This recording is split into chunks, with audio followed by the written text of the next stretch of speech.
What is going on, everyone? Welcome back to another live stream. What we're gonna do today? We did solar effects yesterday. So let's make this channel, this live stream sponsor, the Tint Mob. The Tint Mob. I use the Tint Mob for all my SEO and lead generation. They are awesome. I usually get about, I don't know, 15 to 20. 10 to 15 leads a day mixed up with Tint Wiz and call in. So, and you've actually seen me do some answer some calls like that as well. Clearview in the house. What's going on, baby? Working on a Sunday? Damn, I'm working every damn day. Every day I work until, because the business is new, right? So I don't know what the month is going to bring and whatnot. So I am tied up in Largo on Mondays. So I can't be here at all. And my shop hours actually are Tuesday through Saturday. Once things get rolling and get established, I will take Sunday, Mondays off. But since we're brand new, we open every day, baby. If we got cars that want to come in and book, then we are coming in. I did change out the gear just a little bit. Yesterday, my head started to really start to hurt. So I decided to put a hat on. That way, it's if I sweat and whatnot, it'll catch it right there. And then I did end up getting a shorter USB cord because I had like a 3-foot one, and then it was just like it was bundled up, and yeah, it was like all this. So I'm trying to like minimize all this. So yes, yo, Stephen Curry, what's going on? I just signed up with the Tint Mob. Yes, Clearview window tinting. Yes, let me know what you think on your experience. Tito, happy Sunday. What's going on, baby? Yo, Sunday fun day, easy money, baby. That's right, baby. That's right. So today we are going to be working on a 2016 Dodge Dart. Client came in and wanted to do sides in the back with our carbons option. But after we ran through the gambit, oh, someone's on my home. Once we ran through the gambit with with the heatbox demo and displays and everything of that nature, the client decided to go with our ceramic windshield option, our IRFX, our first lineup of ceramic. So we did ceramics on sides and the back, full front windshield as well. We're going to be doing 50 on the windshield. We're going to be doing 30 on the front doors and 15 on the back doors and the back glass as well. What's up, Patrick? Love to see you putting the work in on Sunday. The hustle is real. That's right, Vinny. That's right, baby. That's right. Gotta make the money, baby. So yeah, for those of you guys that are watching from the Sun Solutions business page, my name is Patrick. I am a full-time tinter instructor and consultant. I stream my installs from time to time, just because I share them with other window tinters within the industry for educational purposes, and also so that my clients can watch me work as well. For those of you guys that are watching on Facebook and on YouTube, welcome back. Again, my name is Patrick. Hit the bell notification, because now with live streams, I'm just going whenever I can, when I can. So you won't be notified unless you go up. I did 3 already, done for the day. That's right, baby. I love it, Vinny. I love it. When's your earpiece coming in? Very, very soon. Very, very soon. Hopefully, it's the end of the month, so I want to make sure I get all the bills situated before I drop $650 on a... I have the earpiece. I need the wireless adapter for the GoPro, and once I do that, then I can connect my earpiece to my computer, and then I can hear comments. So I probably say worst case scenario within the next 2 weeks. So hold off. So for those guys that are used to watching, I typically answer questions on the fly, but I can't do that at the moment just because the way my setup works, it's not conducive for me. So do apologize for that. If you have any questions, make sure to hit them in the comments, and I will stop periodically, maybe when I switch films and things like that, so that we can go ahead and get that taken care of. So without further ado, let's go ahead and get started. Probably say we're gonna switch a couple things around here.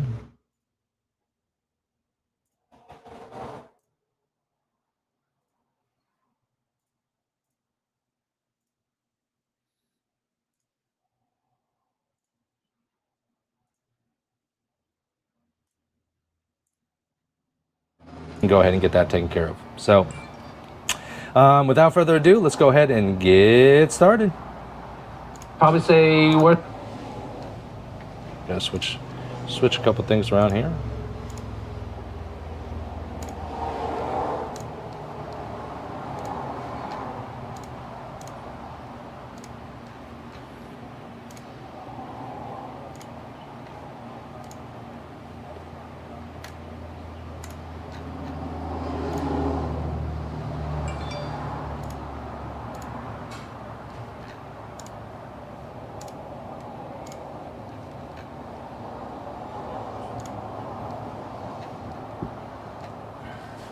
All right, looks like we're good to go. I'll keep the lights on here.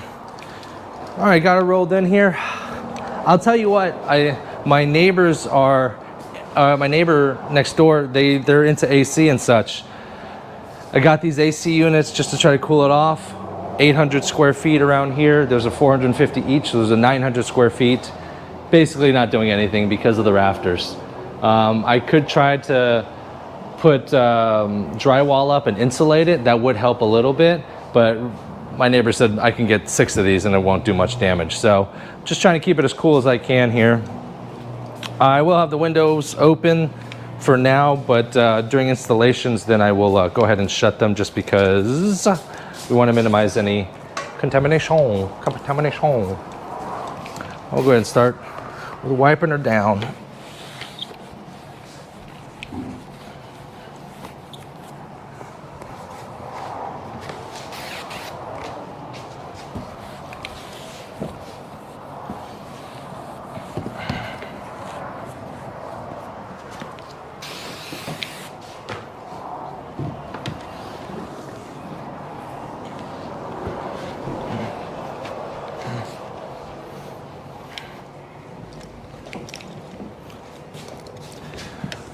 Right off the bat, as I'm cleaning it, I'm noticing that it needs a little love on the back end on the inside, but I'm also noticing these defroster lines. They are getting a little thicker and they kind of swoop. So My game of attack for those will be to clean them and then hit them with the clay bar. Just because I want to avoid bringing water in there and drawing fingers up.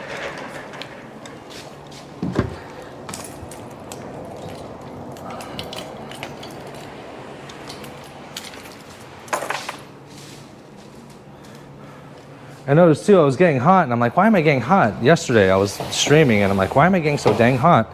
And then when I took the headpiece off, I mean, the GoPro was so hot. And I'm like, oh, guess it produces some heat. So hopefully this job won't take us too long. I always say about 2 hours, hour and a half to 2 hours on sides and the back, another hour on the front windshield. So worst case scenario, 3 hours, but let's just, I'm shooting for, you know, right around 2.5 hours. That'd be good. I'd be really happy with that.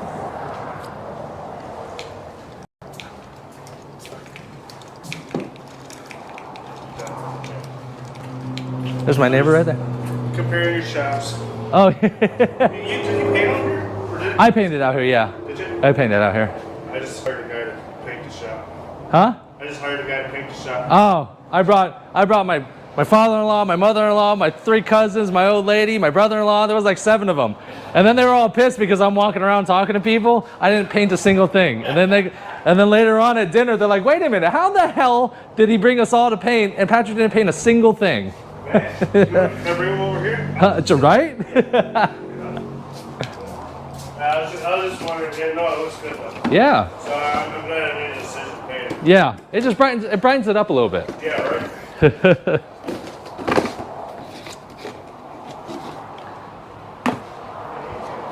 All right, let's start with the front doors.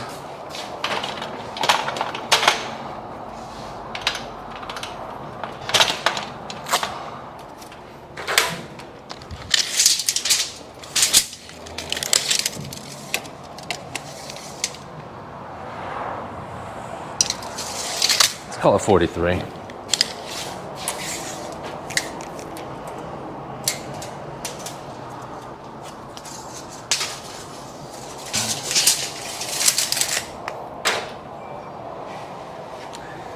These do look pretty tall. Over 20? Nah.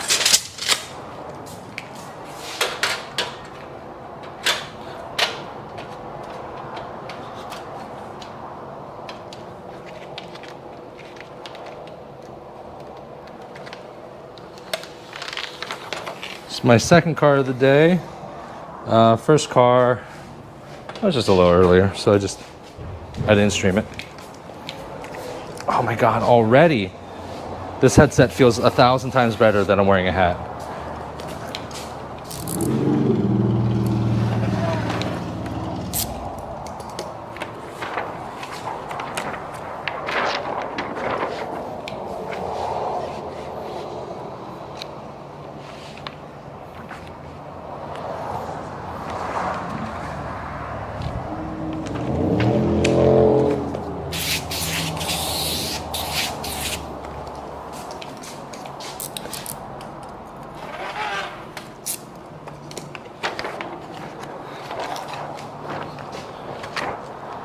So I was talking about apparel yesterday, that window tinting business now has apparel available at dryshrinkprep.com. And I'm like, listen, I just want to, you know, I don't want to make a killing off of this, right? I just want to offer apparel. So I'm like, okay, like what's standard retail for apparel, like profit margins wise? 30%. I'm like, okay, I'll put it in here. I'm using a third-party drop service. 30%, no problem. First order comes in yesterday for a trucker hat, an embroidered trucker hat with a WTB logo on it. And then, come to find out, I end up losing $5. Like I ended up paying, basically I paid someone $5 to wear my hat, basically. Well, I put up 30% margins on the price of the hat, which is great. What I didn't realize is that they also charge you for tax, and they also charge you an embroidery fee. So while I want to keep the merchandise and products as affordable as I possibly can. I can't lose money off of it, obviously, right? So don't kill me. I'm sorry. I put the margins. We're kind of testing the waters. I'm making sure that I'm making enough to cover. I don't even really want to make money off the merch, but I don't want to lose money. So the prices are what the prices are, and then until like I get a more of a lock.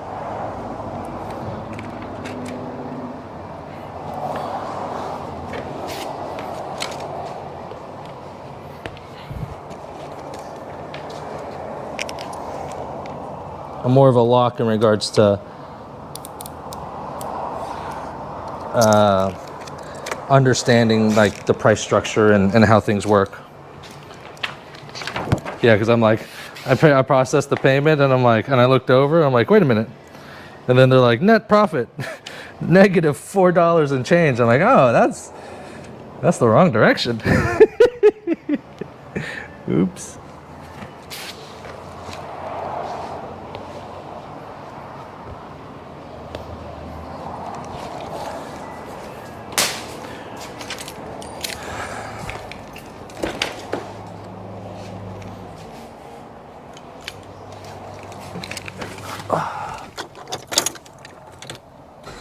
Oh, no, don't turn on.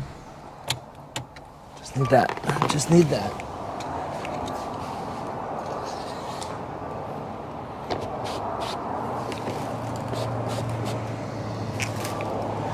AC off.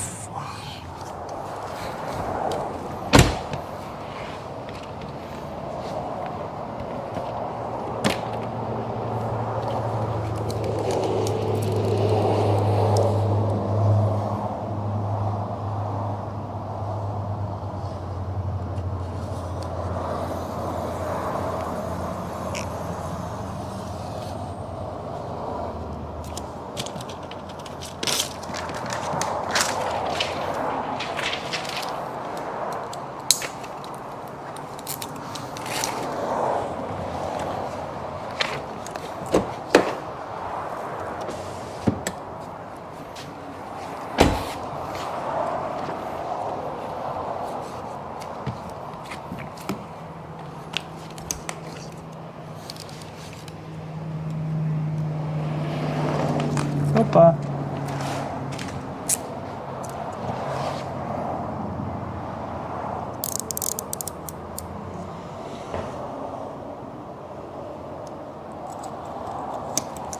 But I did go and order a couple merchandise samples, really just for the old lady.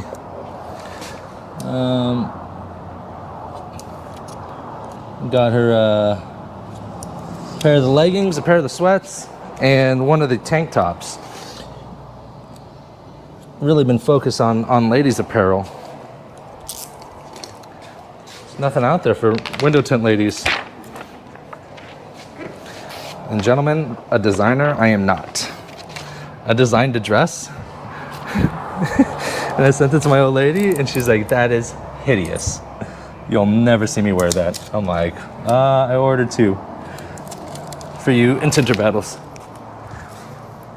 You guys ever see me notch these corners like this?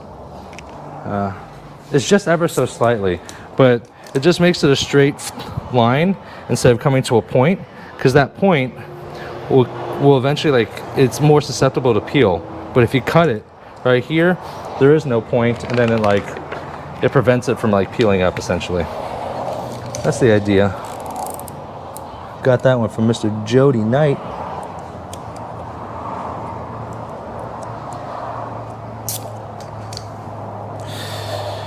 All right.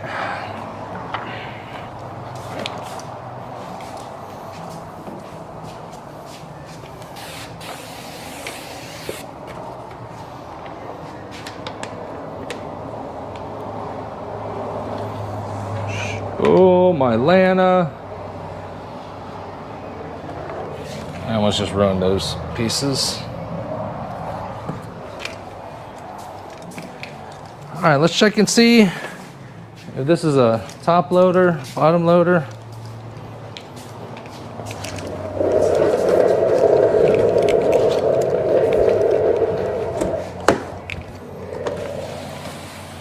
felt liners. That's gonna be fun.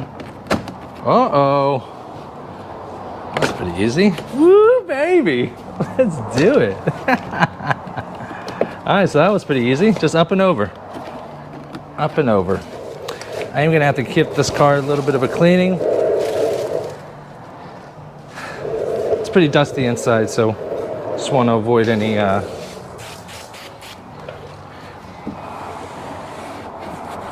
of this dust and debris to get into the installation.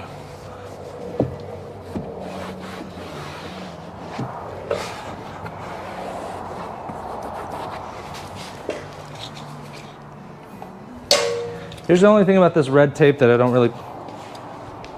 Where the hell is it? Oh. That I don't really like is that like I have to use a knife to cut it. It's kind of like... It's like rubbery, plasticky.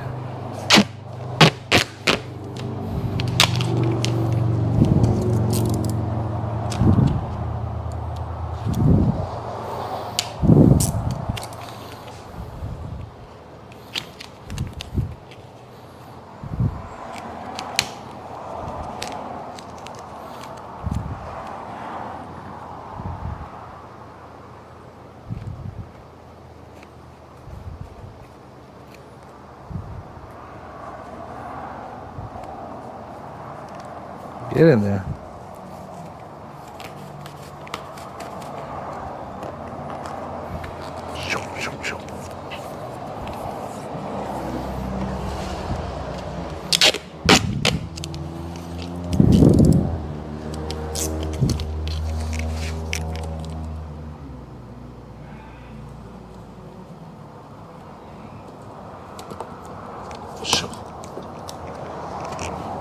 Looks good.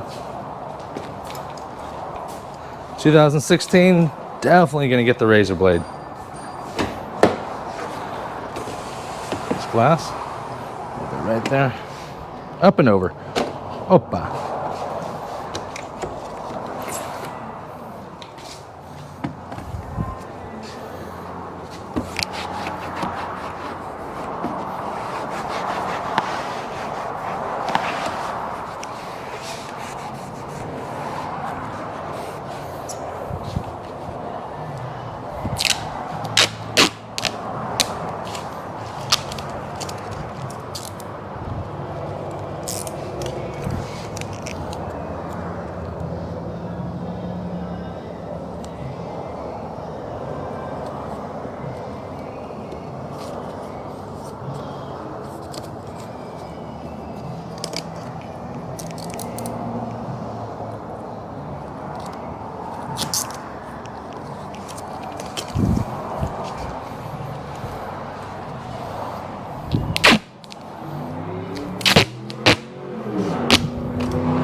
Let's see if I need a shrink. Just texting me. What's going on, everybody?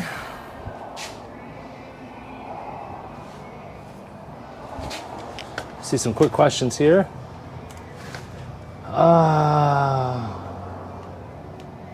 Vinny, how are you using glass? Are you using Glass Aid? I'm not using Glass Aid. Let's see. Hi, my name is Hygo from Brazil. Welcome, brother. Bro, welcome. Burner account, you going to bottom load or two-stage this one? Easy seal removal. You were right. Burner account, you were right. Always the bottom loaders. You tape the felt?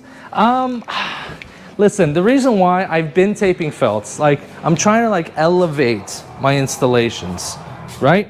So I've been taping felts because when I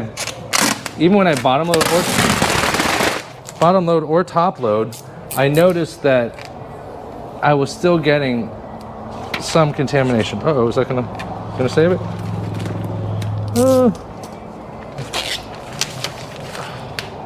I hate it when it cut through.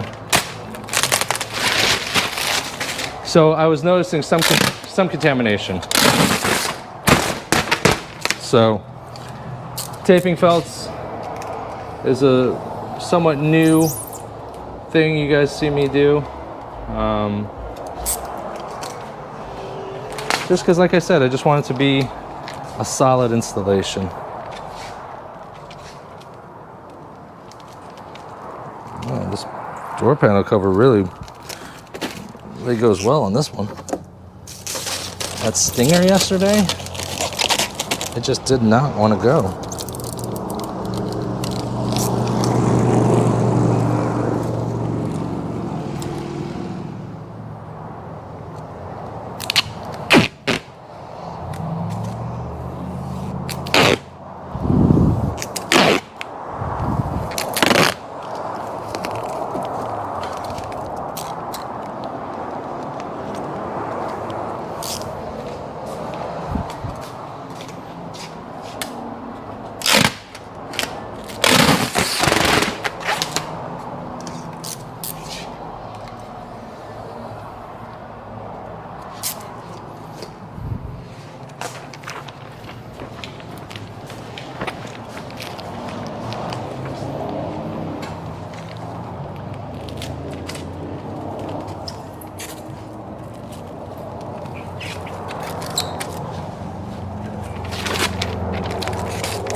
Not 100% sure if this needs to be shrunk or not.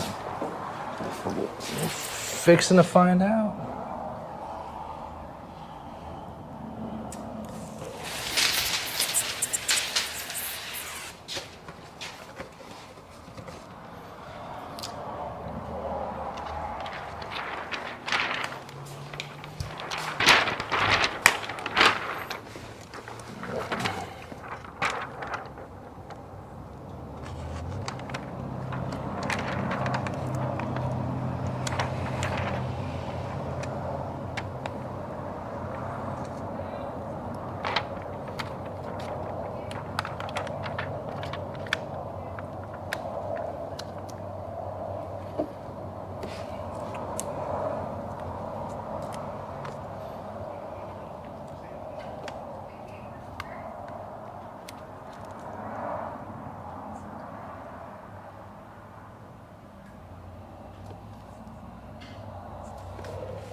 think we're gonna be good on the no shrink.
That's gorgeous.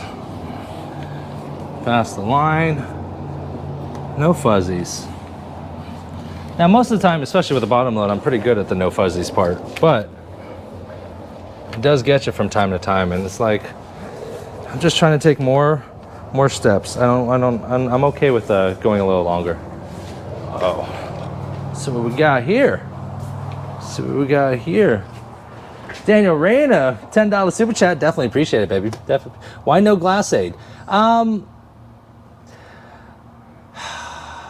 It's not a bad product by any means, so I don't want anyone to think that, right? But it's like, oh wait a minute, Master Matt. If you ask what you're charging for the class per student, oh, I'm Pat, not Matt. In regards to the glass aid, it's just like I noticed that like I have to use it, and then when I take it off, like it splits, and because I cut through the film and the glass aid, and then I have to get the adhesive off. So with the way I do it, and I double snap everything, like when I use the glass aid, I have to peel it off and then double snap again, and I already double snap. So it ends up becoming a prolonged experience for me.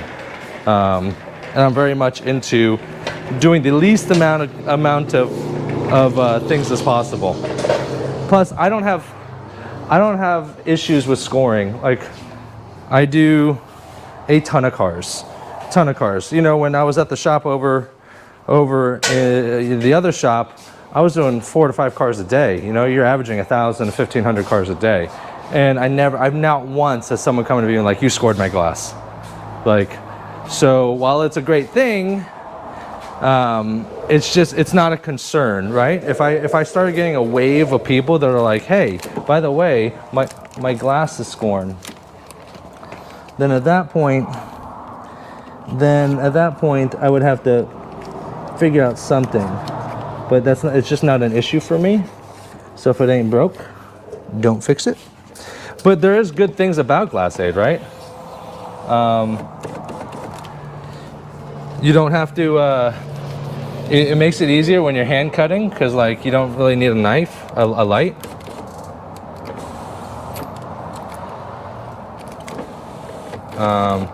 For those of you guys that are newer and might be a little heavy on the knife, it's nice to get a little bit of assistance in that aspect. All right, a little assurance, not insurance, but assurance. You know, and it's it's preference. In the window tinting industry, it's all preference and what you feel looks good. Why does Matt not use DSP? He doesn't mind DSP. He doesn't think it's a bad product. He's done a couple videos on it, right? It's just not for him, and that's okay.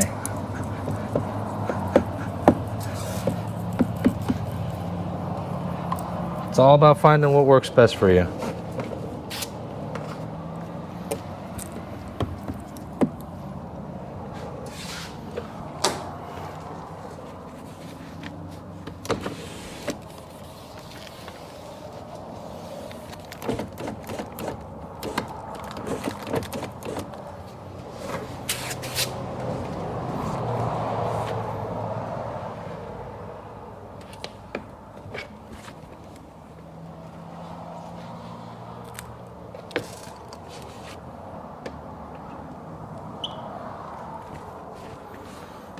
But Dan Urena, I'll answer that question just in case anyone else had a question about it. The training class is going to run 3 days, May 24th, 25th, and 26th. It does go for $1,500, $500 a day. It's pretty industry standard. There are some people and institutions that are charging more, but I'm happy with that. I'm happy with that. I just want to run a good class. You know, my only concern is going to be at the end of May, and while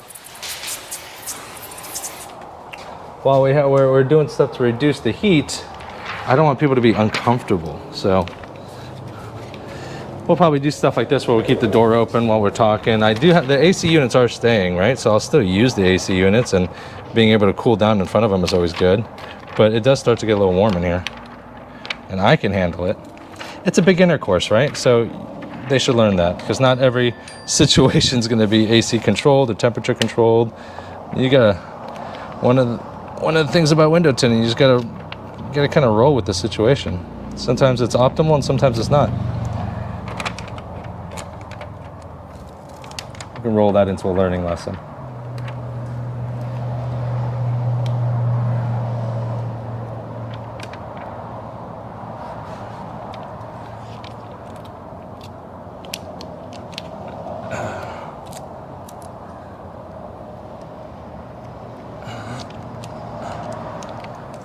Sticking at the bottom. There it is.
Beautiful. Beautiful.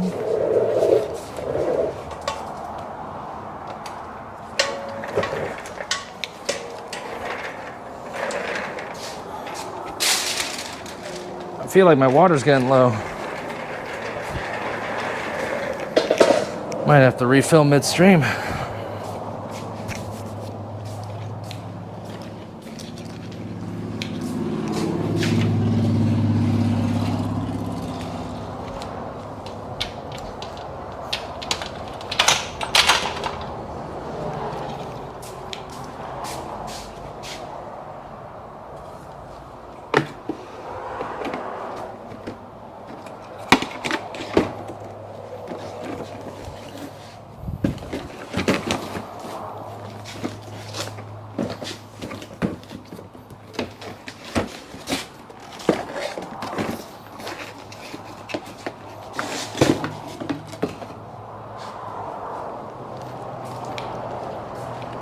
There is this fat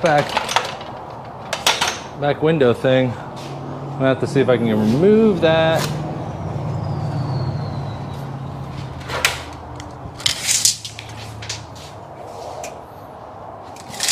Call it 32.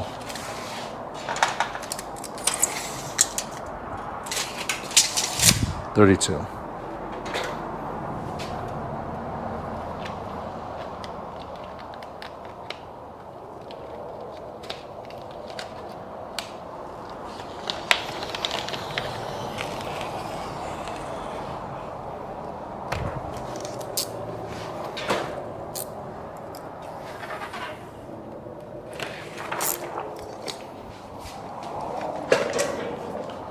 That line looks pretty straight. Let's see if we can use the factory edge, save ourselves a cut.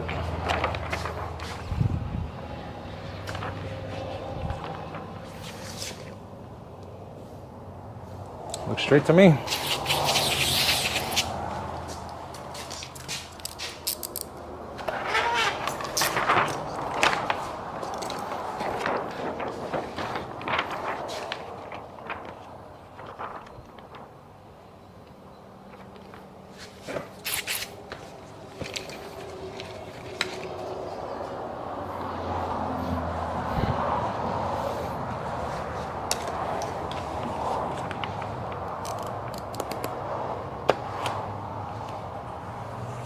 Use these for the quarters.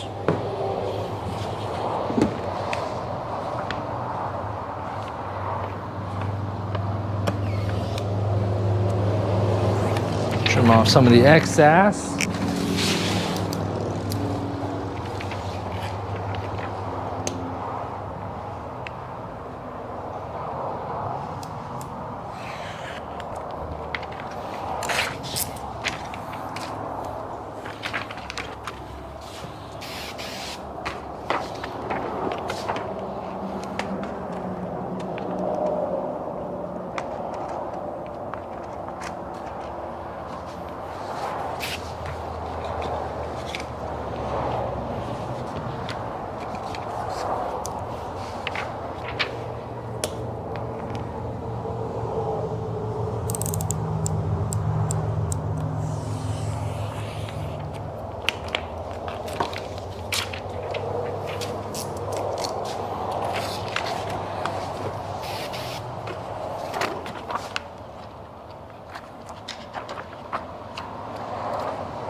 I'm trying to follow this curve because the curve is pretty round.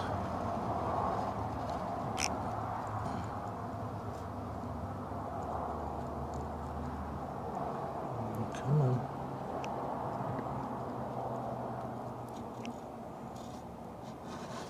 There we go.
Now, even though I went around the corner pretty good, I am gonna just trim this just a little bit more.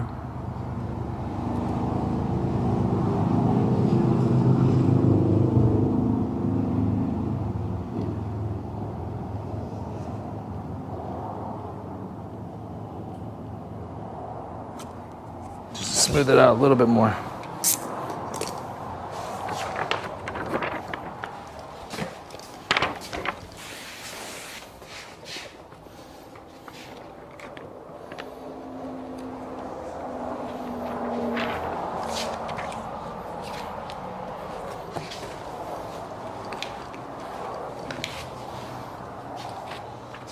Can I see? I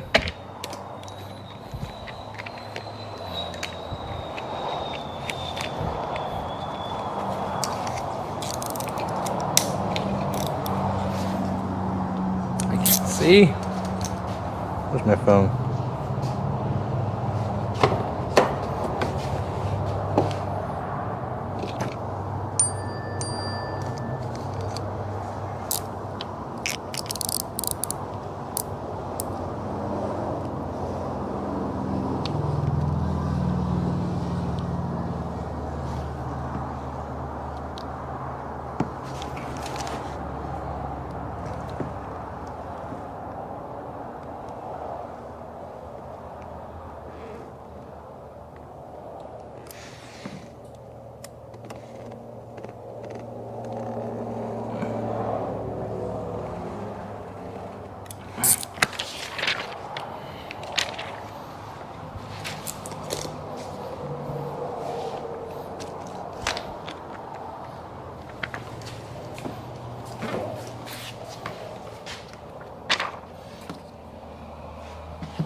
All right.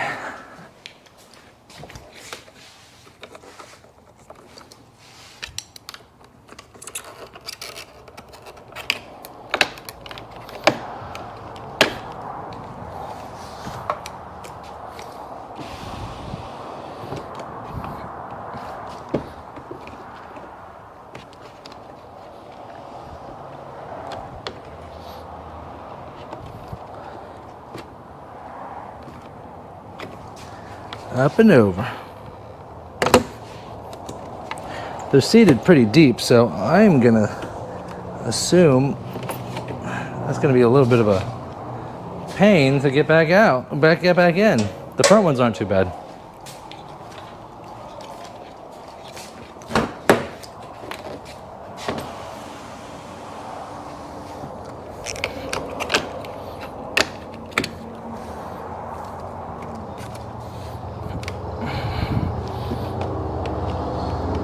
Up and over.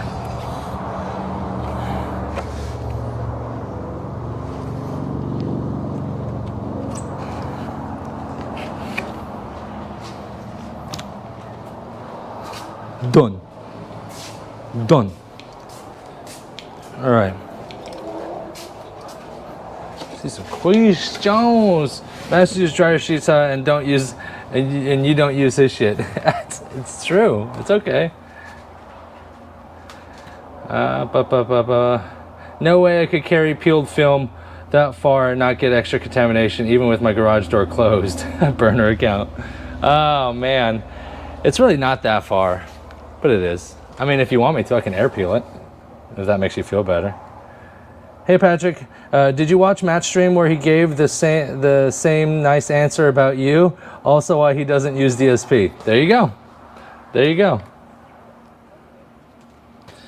That's funny. Daniel Reyna with the $10 super chat says, oops, sorry, Master Patrick, but both are senior Jedi Master Tinters. You know it's because you show it. Hoorah.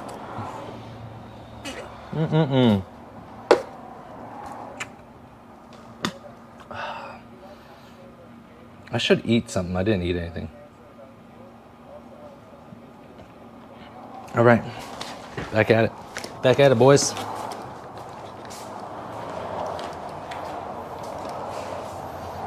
And you should see, I mean, it's dusty. Is that overspray? Yeah.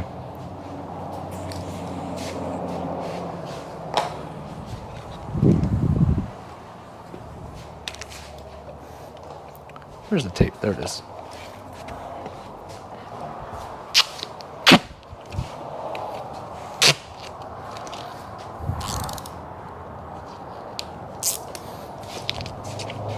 You know, realistically, unfortunately, I don't catch too many of Matt's live streams. I might be able to now that like I'm here at the shop. I was always on the road, you know? I try when I can.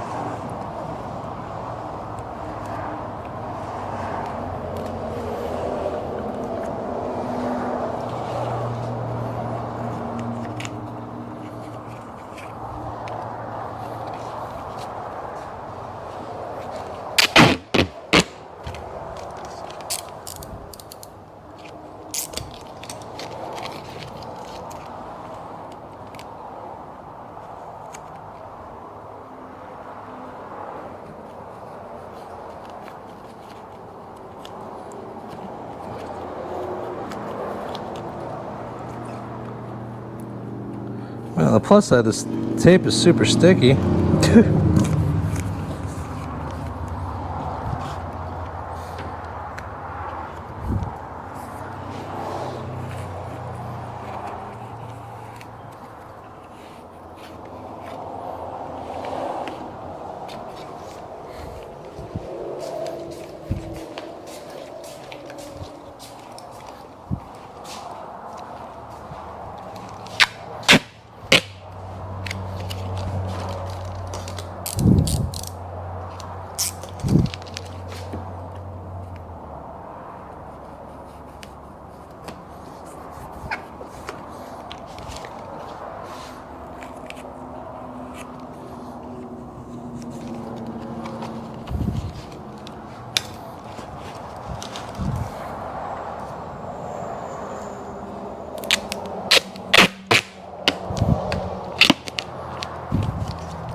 think we're getting to the end of the roll. About halfway done.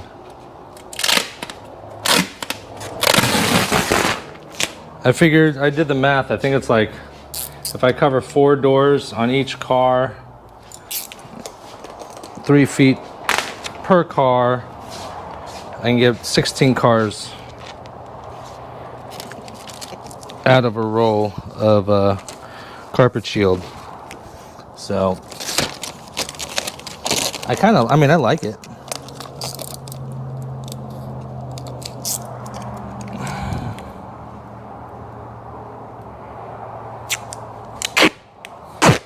Here's my theory, right? So this is, let's call a spade a spade.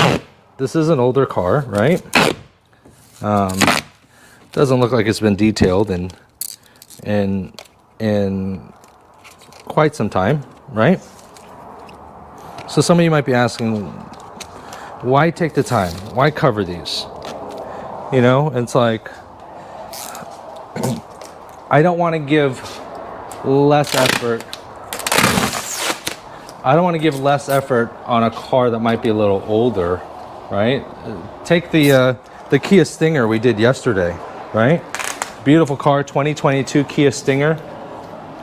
This client paid for the same film, the same service, sides, back, full front windshield, right?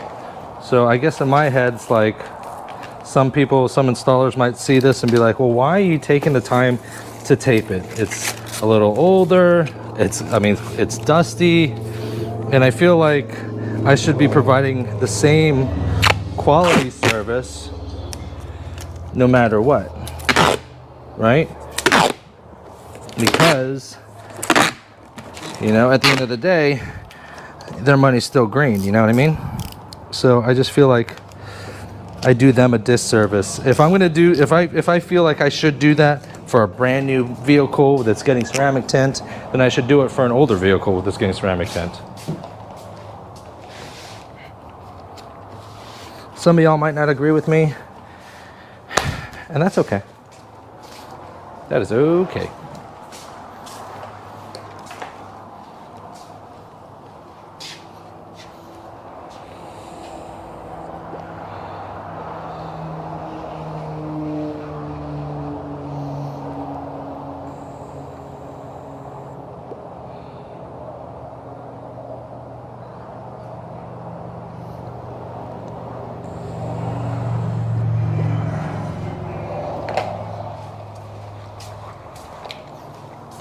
On the plus side, if you do come to the training class, we have drinking fountains. Ice cold too.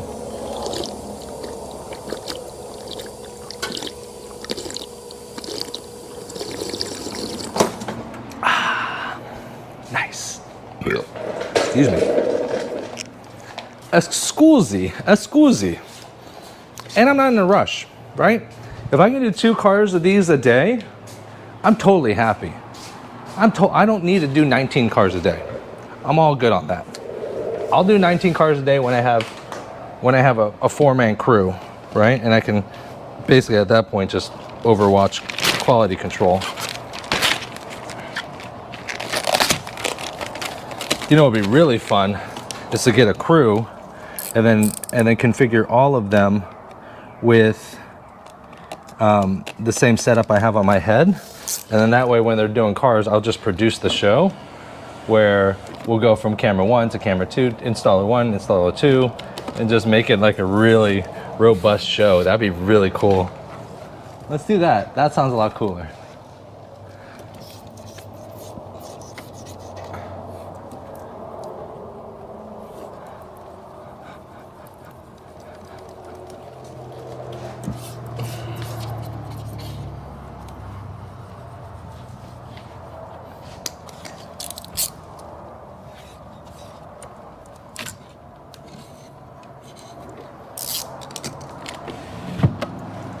You know, we could also do something where, because over the last 6 years, I've grown an audience. I've grown a very good audience, you know, so it could turn into somewhat of a network, right? Let's forget about the brand, the name brand, right? The Patrick Latman channel, right? Back to window tinting business, if you guys haven't noticed. But it doesn't have to be me. It could be someone else on behalf of window tinting business. You know, give the channel some variety. Maybe someone else. You know, I could be doing the same thing. You know, in a nutshell, on the whole, Matt and I do the exact same thing. We stream installations, right? But at the end of the day, our streams are different because he has his personality and what he does, and I have my personality and what I do. And different people might find it. Some people like my streams better than Matt's, and vice versa. Doesn't mean that my stream is bad. Doesn't mean Matt's stream is bad. It's just we run our shows the way we run our shows, and people like either the personality or the style. So there could be an option where I stream other people, you know, on this channel, but then that way it gives that person an opportunity to get some exposure, right, to a larger audience. It took me years to get the amount of people. Look at Matt. It took Matt over 10 years to break 100,000.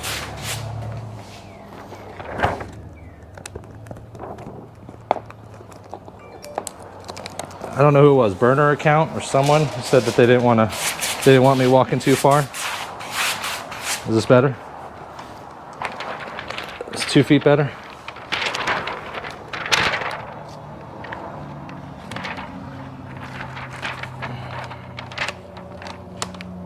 I don't know. There's just so many. There's so much now that I'm set up in the shop. I'm doing what I'm doing. I'm doing what I love.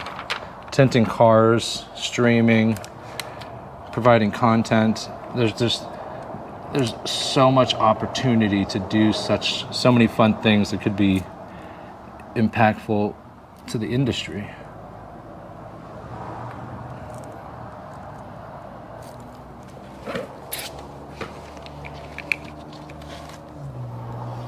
You know, and that way maybe we bring someone on, I don't know, anyone, Joe Schmo that wants to start building a brand, building a, you know what I mean? Maybe he starts building his, but he showcases on my channel just to build awareness a little bit quicker, a little bit faster.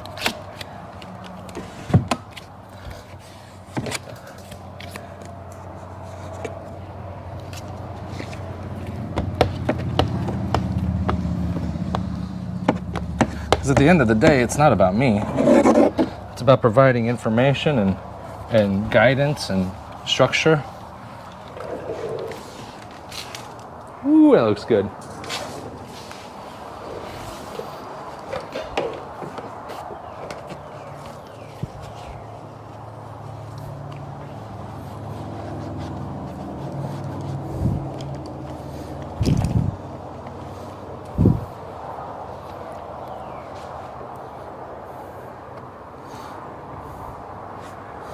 I appreciate you guys watching. I know it's probably super annoying that I'm not answering questions on the fly because I don't have the chat in my ear, which I'll be honest with you, I don't particularly love the chat in my ear either, because because not everyone is asking questions. You know, conversations start breaking out within the chat amongst the viewers.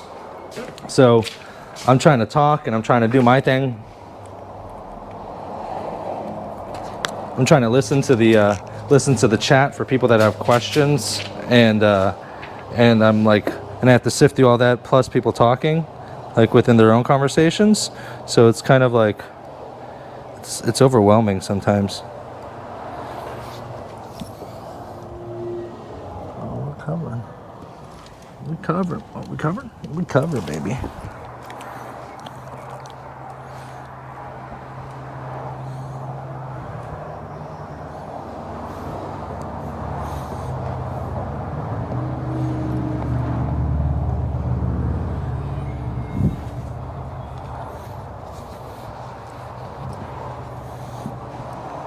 Beautiful.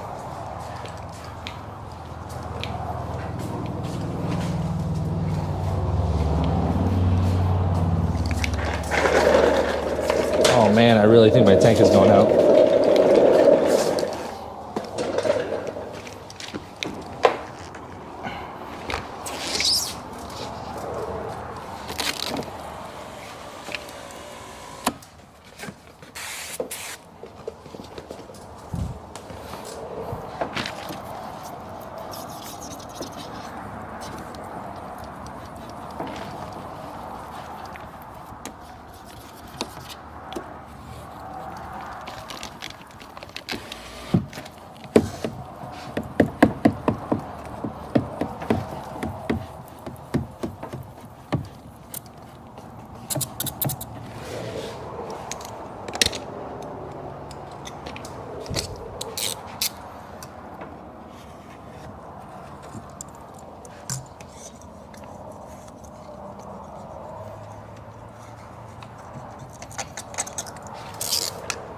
Who's seeing Doctor Strange?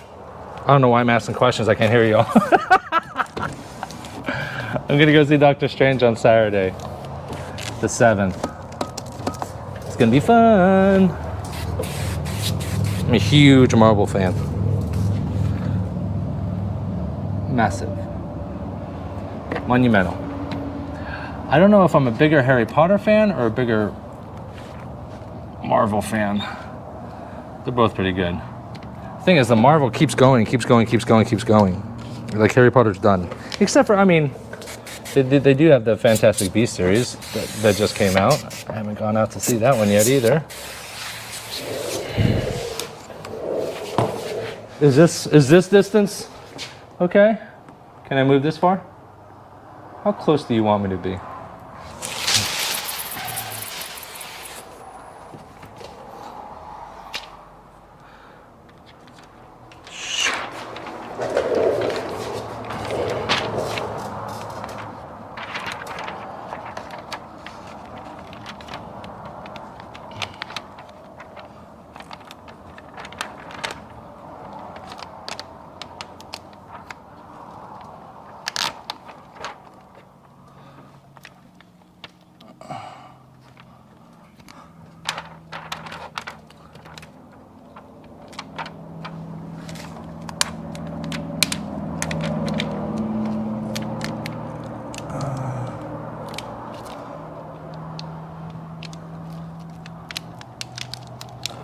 Sticky.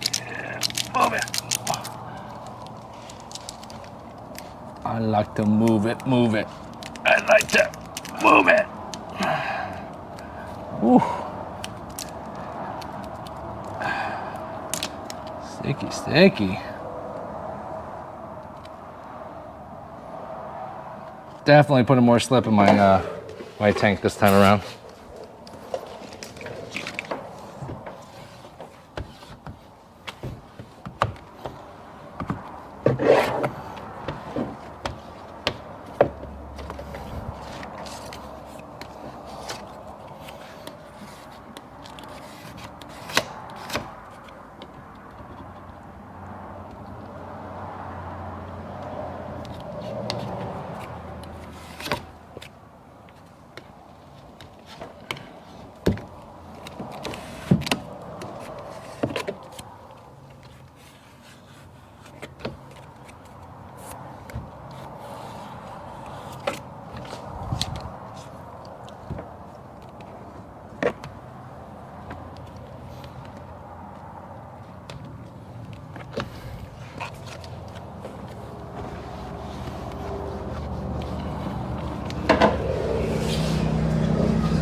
Nice.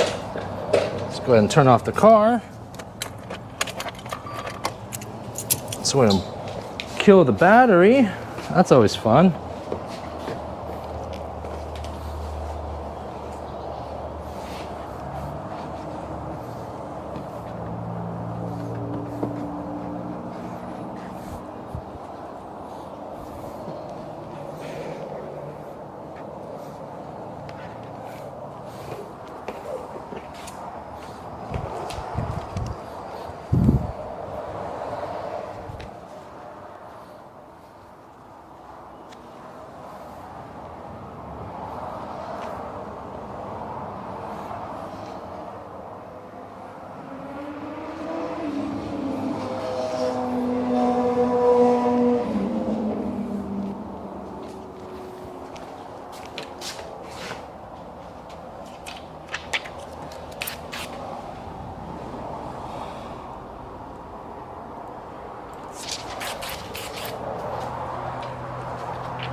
One trick, if you don't want to stick your head inside to double check the edges, just run your finger right around the edge, and if you see your skin, then the film ain't covered.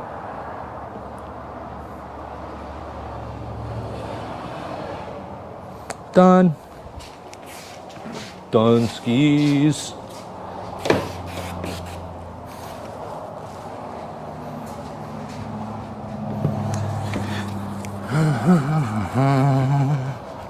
Dun dun dun dun. Dun dun dun.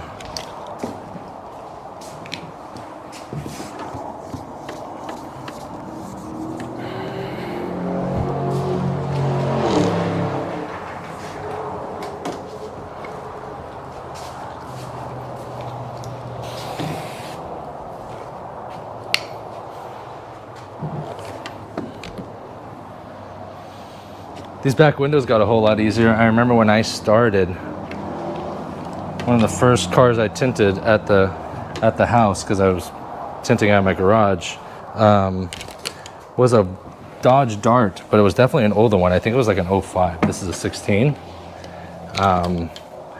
And this is when I was using a different film, and I don't know if it was the film's fault because it couldn't handle the shrink, or was my fault for my inexperience with film and shrink. I don't remember being able to finish that back window. I don't think I finished it at all.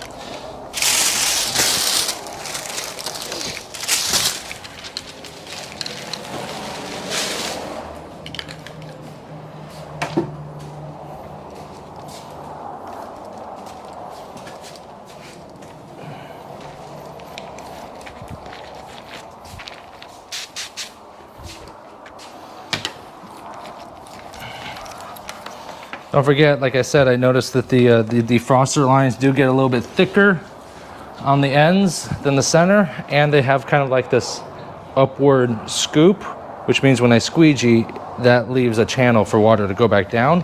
So I am gonna thoroughly clean it, and then I am gonna use clay bar on those. You know, Dodge is the same thing as the Challengers and the Chargers. You know how much fun those are. Just takes a little bit more. It's not the shrink, it's the prep, so that we can avoid peanuts, fingers, things of that nature.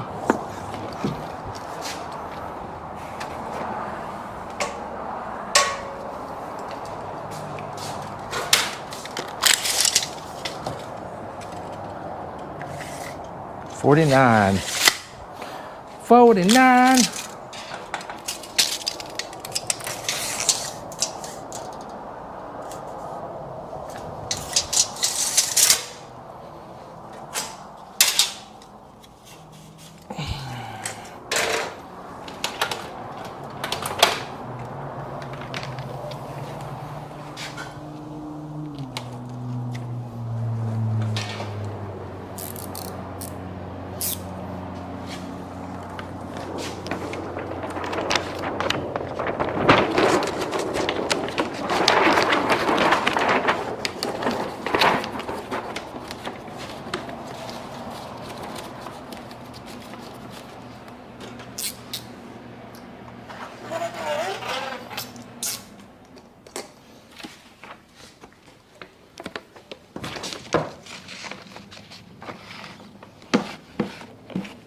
I am going to keep the top long as I typically do in the event that I need a pull.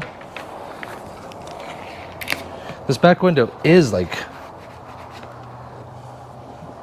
pretty curvy, you see? Make sure I'm in the center.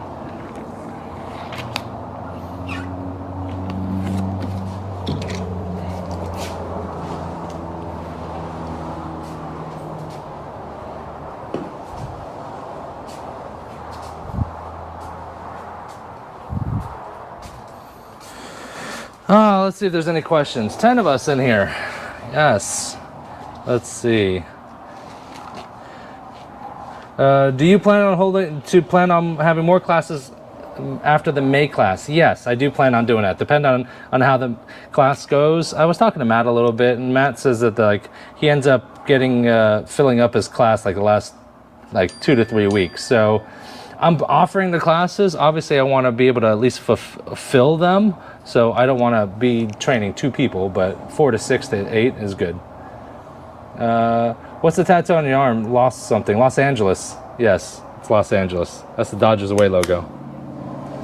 Nice streams. You can reuse the back doors double up. Oh, you can reuse for back doors. Yeah. All ceramic jobs deserve free prize. The free prize is badass service. But like I said before yesterday,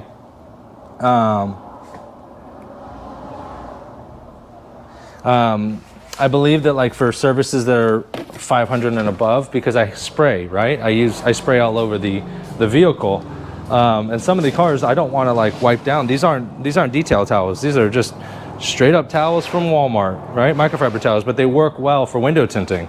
But I wouldn't use that on car paint. It'll introduce swirls. Now clearly on this vehicle, it really wouldn't matter. But on that new Stinger yesterday, brand new Stinger yesterday, I'll introduce swirls. So I have the good old pressure washer right here.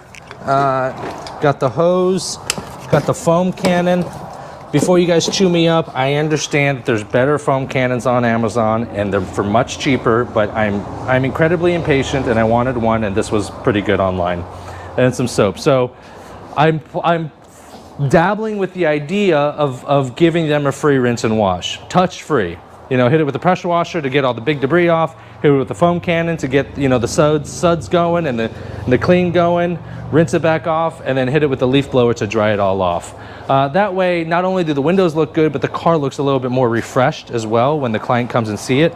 And that way, it's just again, it's more enhanced value. Plus, it looks good for when I take pictures of the vehicle in front of the shop that I post up for marketing, either on my Google My Business or my Facebook business page.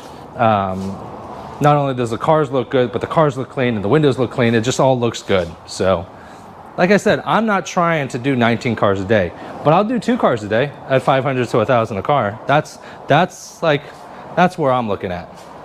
That's where I would like to be. And I don't think it's that difficult. You just got to be more established and got to get going, baby. Got to get going.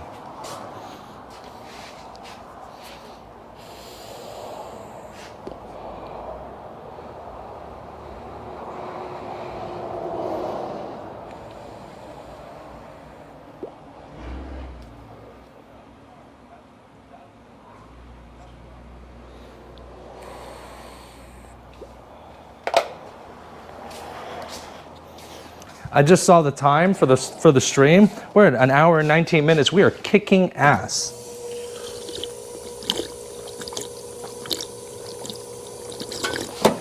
That's with hand cutting and taping off felts and taping off all the doors.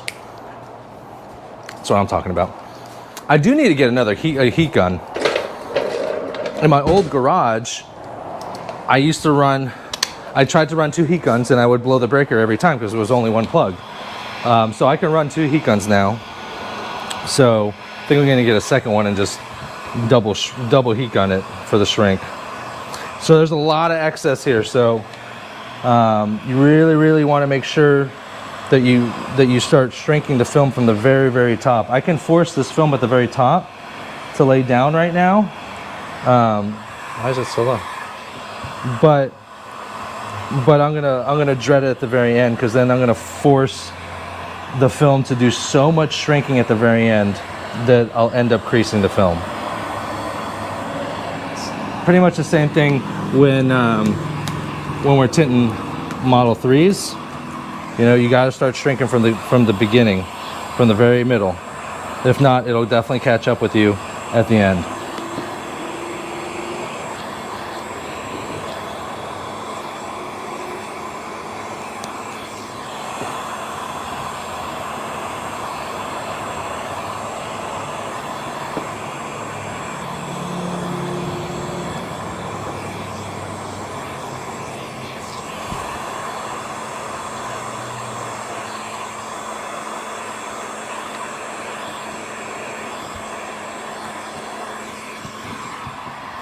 Get a little double snap action here. See that big bump? We don't want that big bump in there. We just want a little bit of film raised up, just like that.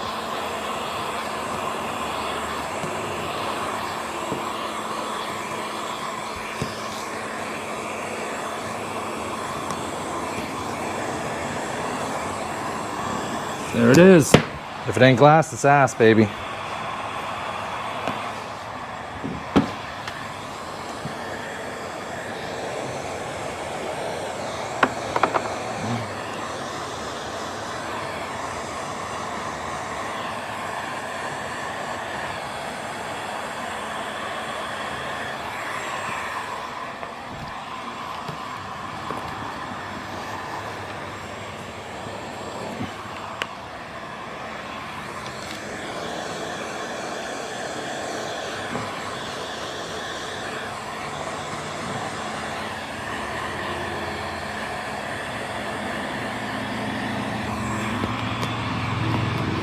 Up and out in the corners, like we discussed yesterday. Up and out instead of following that traditional H pattern, and you won't have to force so much film to shrink it so at such a little space, creating heat creases. The film will only shrink so much.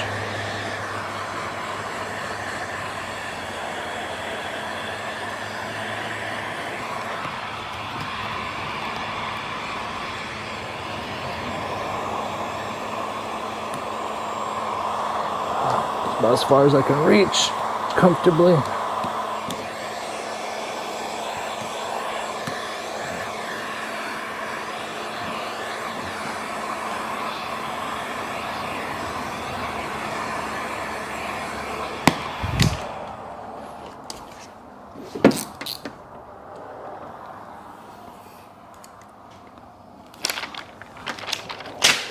Oh, yeah.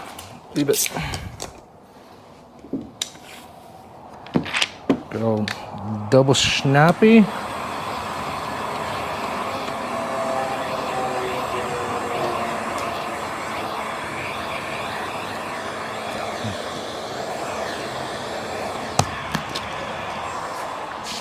Ugh.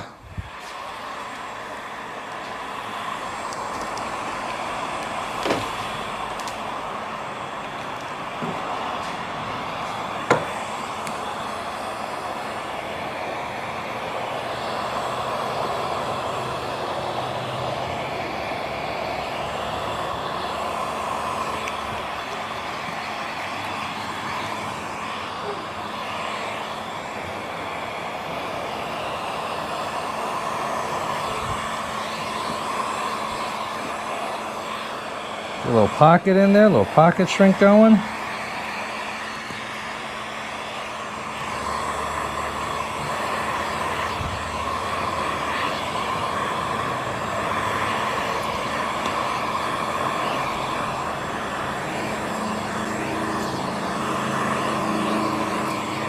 Beautiful.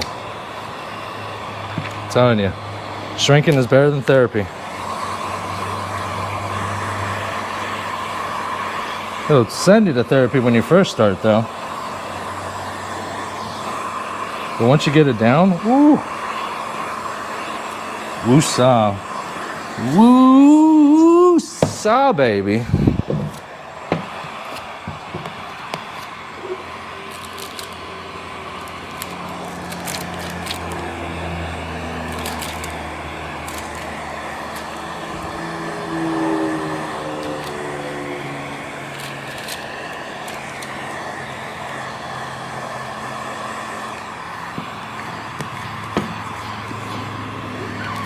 On the plus side, day 1 of May, we have daily quotas here at the shop, right? You gotta know your numbers, right? So we have daily quotas here at the shop where we need a hit in order for me to pay my personal bills,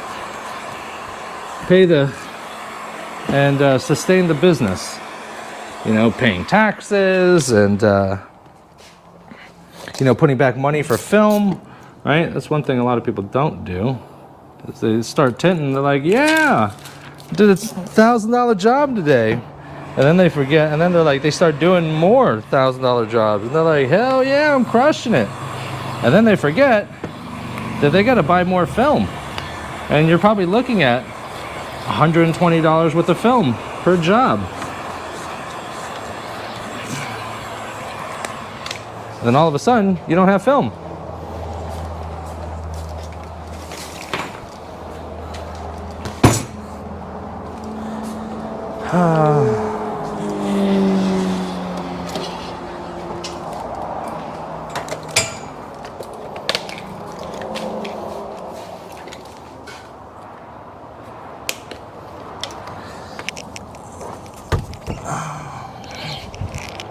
Good old Crafty.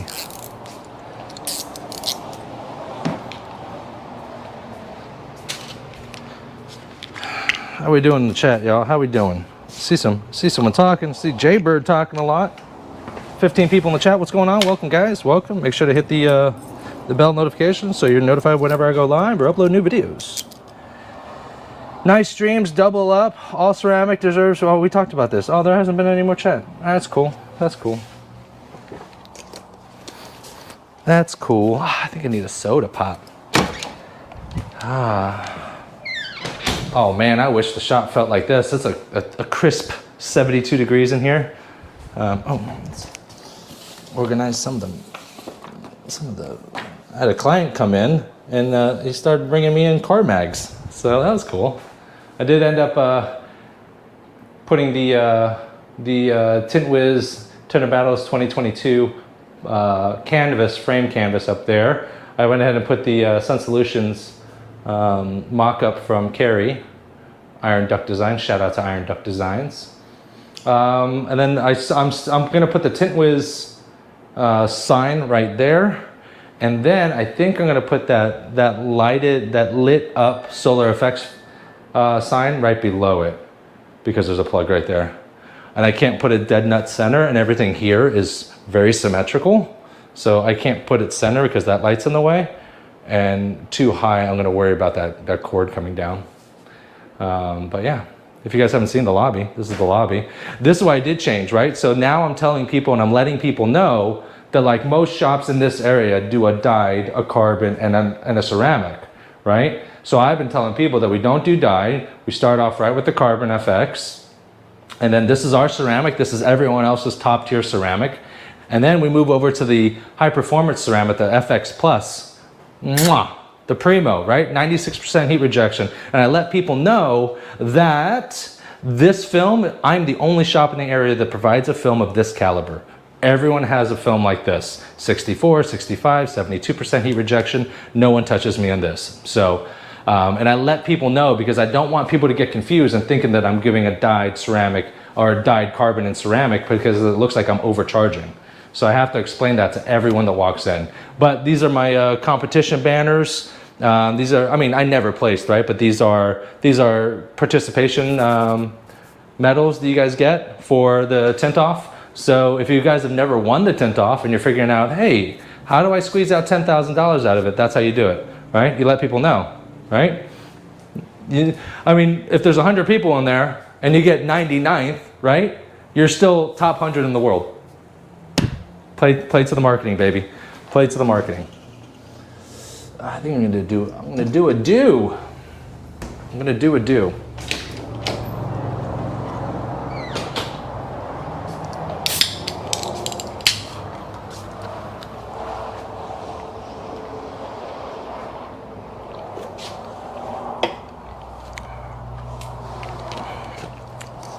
Excuse me.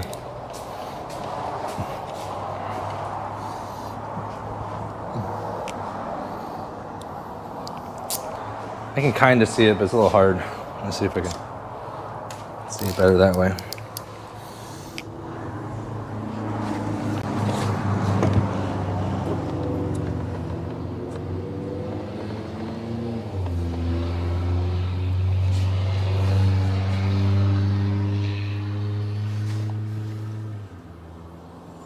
Got a family barbecue after this.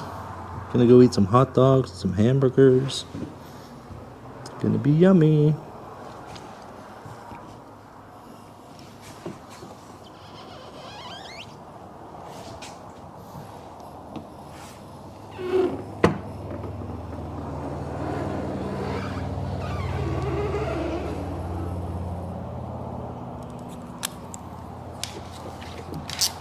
I haven't even looked into this yet. I don't know. I'll take this out.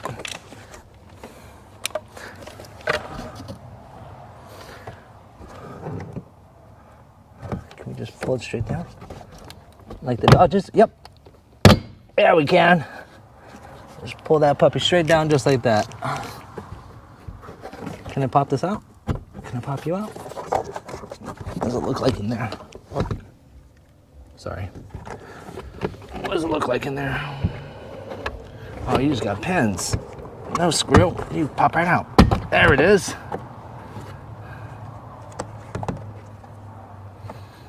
I could feel these inside. Actually, this connects to this via here, and then these three go up into the ceiling.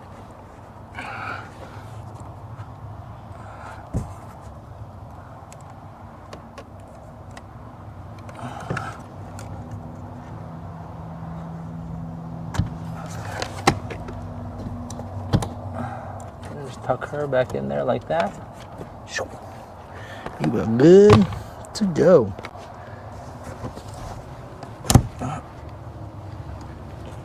You're staying down. Looks like I got some decent room all over. Good. Good.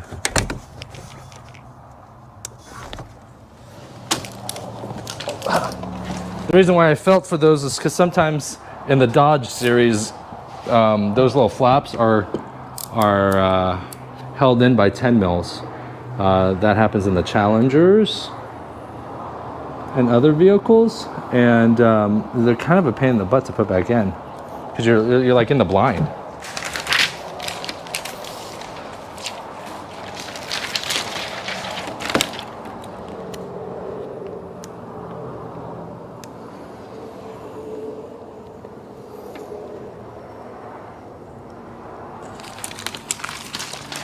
There's like these little humps right here.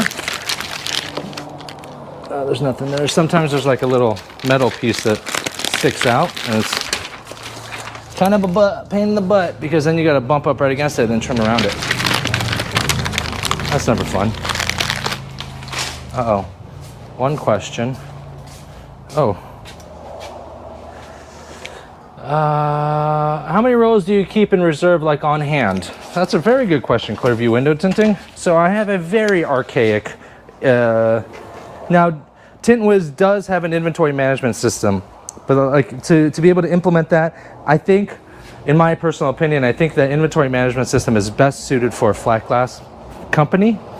With automotive, you would literally have to take all your film and weigh it every single day or once a week to keep up on it. And you can do that, but I have a much more simplified version of it because I just work for myself, right? But once I start having crews, I'll make them weigh it so that I know what film is, where we are at film at all times. But I basically have 2 rolls of the same film, right? So this is, let's say this is Carbon FX 15, right? I have a working roll of Carbon FX 15, and then I have a backup roll of Carbon FX 15. So this is my live roll, and I use this roll, and I use this roll, and I use this roll. Oh, I hit the end of this roll. So I throw this box away, I come back into my reserves, and I pick up Carbon FX 15, and now I put it back into my live roll. Now, I have one live roll and no backups for Carbon FX 15, so that indicates to me that I now have to purchase to replace that roll of film. I have all this film, a brand new box to go and use. In the event that, like, let's just say that you didn't put money back for film, you still have a roll of FX 15 film. So you have time before you completely run out, right? To make money to be able to purchase a replacement box. So that's how I do it. Out of each box, typically you can get 9 to 10 cars, typically. So the only time that it would be an issue is in the event that, like, I get 20 cars in like a weekend for the same film in the same shade, which is very, very unlikely. But in the event that that would happen, I would be screwed in that position. And I got to assume that I'm at least 50% or less on these boxes, so I would probably only be able to do 15 cars in a particular shade, in a particular vehicle, I mean, in a particular lineup, which is highly unlikely. Highly unlikely. Was gone for a little bit. Answer the tattoo questions. Yes, Lucky, that is a Los Angeles Dodgers tattoo. It's the Los Angeles Dodgers away logo.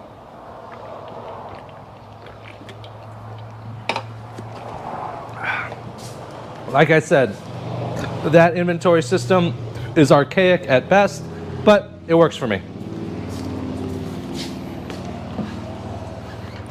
And once I do start hiring employees, then I will have them weigh film at the end of the day and then set it up in the inventory management system. Because one thing you do have to worry about and keep track of, especially when you start hiring staff, is theft. It might be a box of film, right? Let's just say the box of film costs you $700, right? You're out $700. You're not out $700. You're out the potential revenue of that box of film. So, but I won't be hiring people like that, right? I won't be hiring people like that are going to steal. Two things I can't stand in life is a liar and a thief. And you only get one shot with me.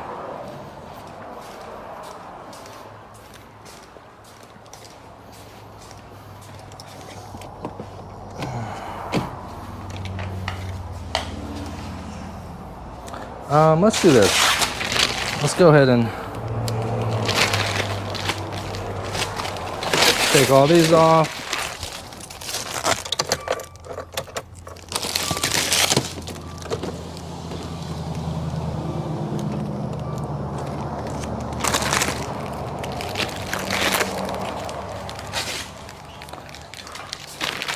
Just because I have the sweeps inside the car, and I don't want to be on top of the sweeps in the car and moving stuff around.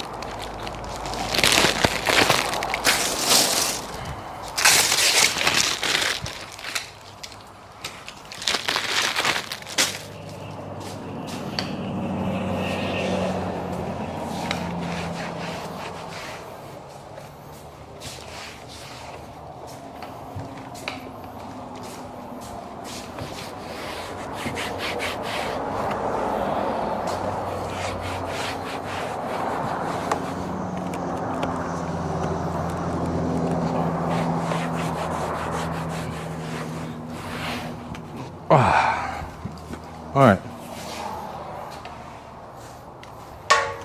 The front sweeps aren't going to be that bad at all. Wet the gully. Wet the top. Slide it in. Up and over. Sometimes you just have to squeeze. There we go.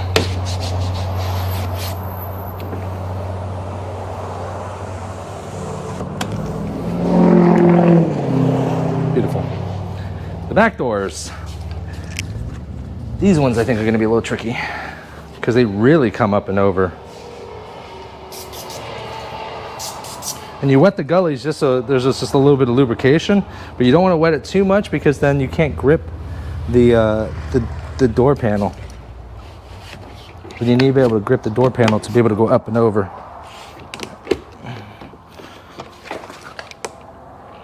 There we go. There we go. There it is. All right, that wasn't bad.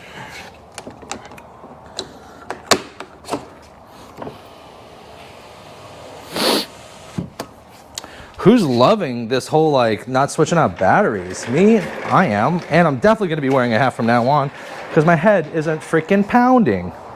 It was pounding yesterday. This GoPro is like angled in such a way that like it was putting pressure like right on my forehead, which it's still doing now, but since I have the hat, it kind of helps distribute the pressure a little bit more evenly.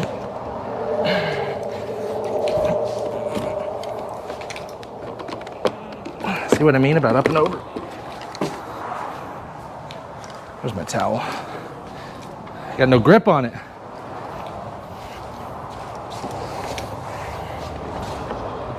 There we go.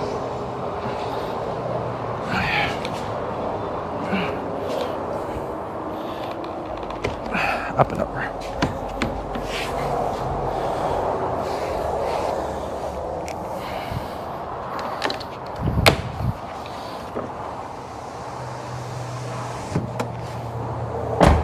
Beautiful. Last one.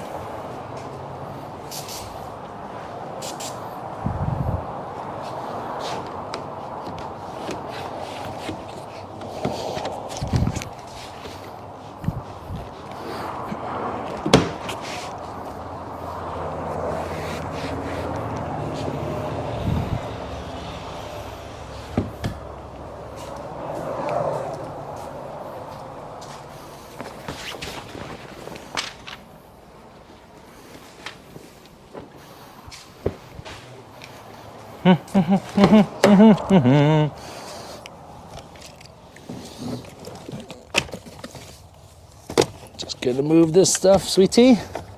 Ah, half lemonade, half tea. Oh, socks, dirty socks. Screw it. It's not the dirtiest thing I've ever touched. It is what it is.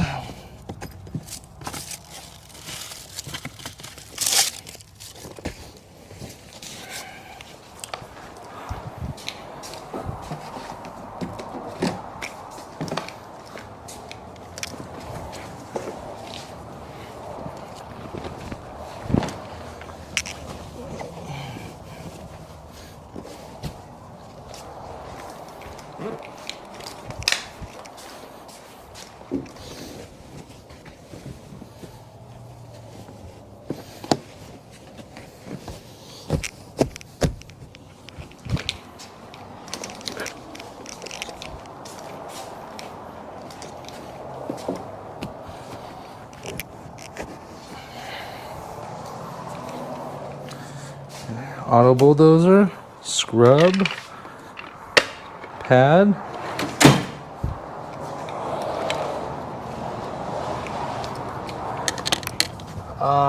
Where is my side swipe? How do I do with my side swipe?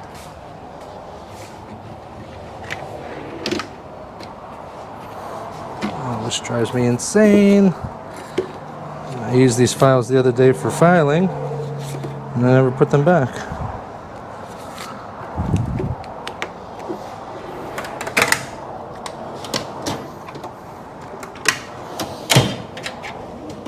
Side swipe. Where are you?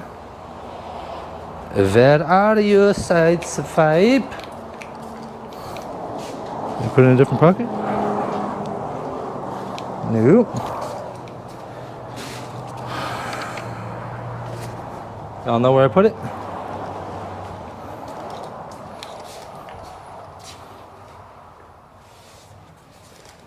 Damn it, Bobby. Is it under here? Nope. In the back? Nope. Underneath here? Nope. Under the dirty socks? Nope.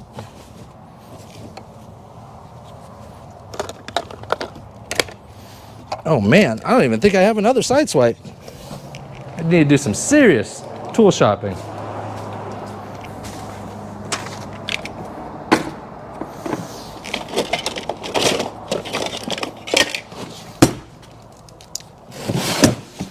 This was my mobile toolbox, and now it's just more for like catch-all extra stuff. Oh man, what am I gonna use? What am I gonna use?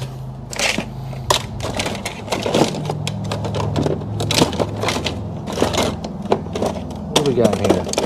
Extra scrub. I do need an extra. Oh, here we go. Hold on. Okay, hand job. Oh, there's the razor blade.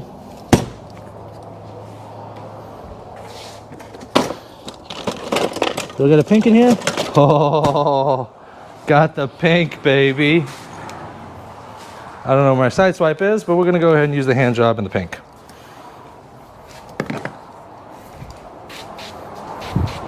Doesn't really matter what it is. Doesn't need to be a side swipe. The side swipe is just so wide.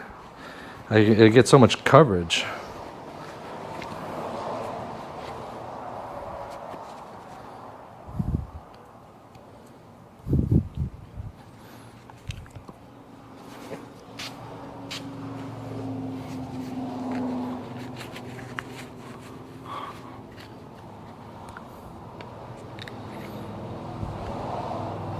Can I just shove this in here? Yeah, I can. Get in there. Get in your hole. All right, there's my new side swipe. Until I find another one.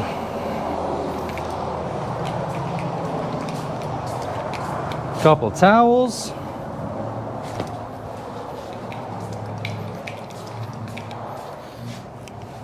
I think we're just about ready.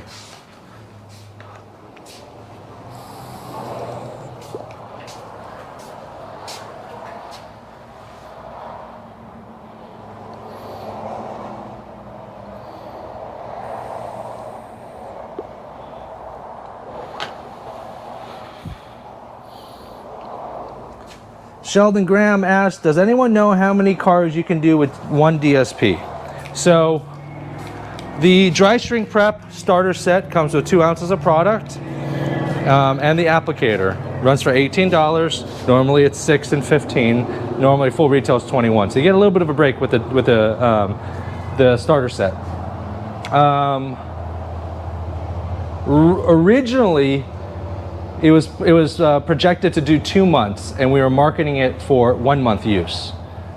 I was using it 6 days a week, using it on 4 to 6 cars a day. That's front windshields, back windows, mixtures of both. And it probably lasted me 4 months. So, and I know one starter set has been lasting people on average between 4 to 6 months. You know, like if you use it the way I use it, if it's just a couple sprays and applicate, right? You're gonna lengthen the life of this, right? Because the product is diminishing, right? And you're gonna have to refill it eventually. So less is more with this product. You'll stretch it out a little bit more. The original idea was that it was a more healthy alternative to dryer sheets, but now that it's been in the market for a little bit now, we're coming to find out real world numbers that it lasts way longer than we originally anticipated, which is great for the consumer, right? I'm not, you know, if it lasts 6 months instead of 2 months, who cares? That's more increased value for whoever buys dry shrink prep. And it is now, because it's lasting 4 to 6 months versus this was originally priced to match how much a box and a half of dryer sheets would cost, which is $15. It's $10 for a large box of dryer sheets. Bounce, I don't go cheap. So $15. That's why that was marked at $15. So that the marketing was that, like, I didn't ask for people to spend more money for a healthy alternative. All I was asking for is people to redirect the money that they're already spending to a healthy alternative. But now it's healthier and is more cost effective.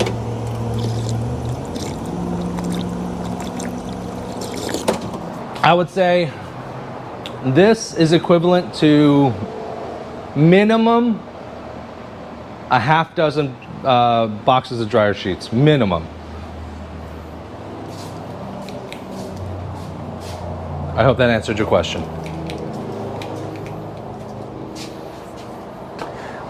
What's the total price tag on this job, and what's the revenue? Lucky.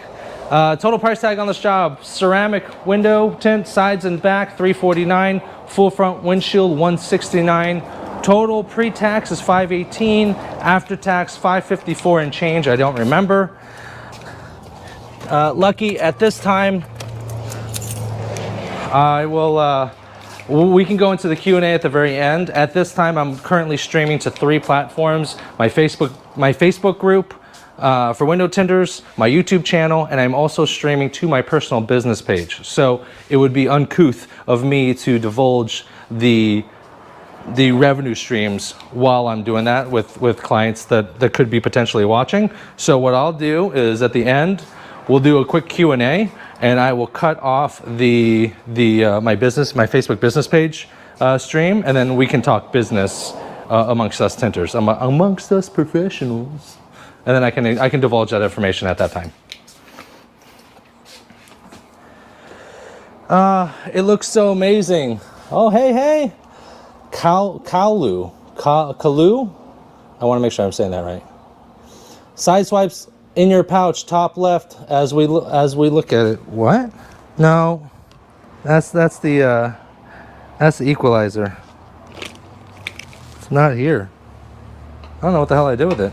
The good thing is I am live streaming, so I could just rewatch the live stream and and pinpoint exactly where I lost it. Maybe.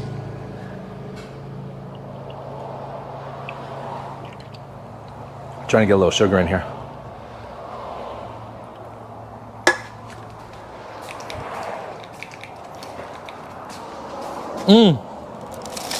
Look, I went to double check it. I didn't throw it away, but it got stuck on one of the panel protectors because it's like full side of stickiness. We're back, baby. We're back. All right, here we go.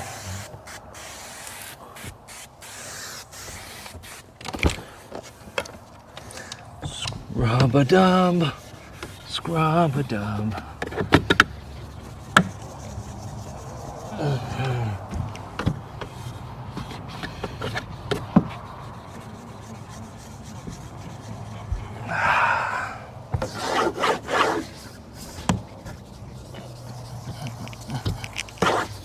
Probably the first time this back window's been cleaned. I mean, realistically, when was the last time you cleaned your back window? Never? I've never cleaned my back window. Strike that, I have, because I've tinted my back window.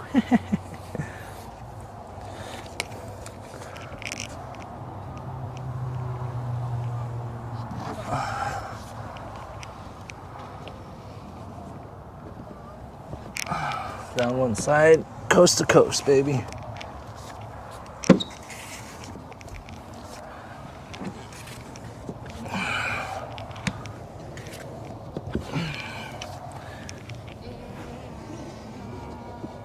Oh man, for those of you guys that like the podcast, you're not gonna like the next 4.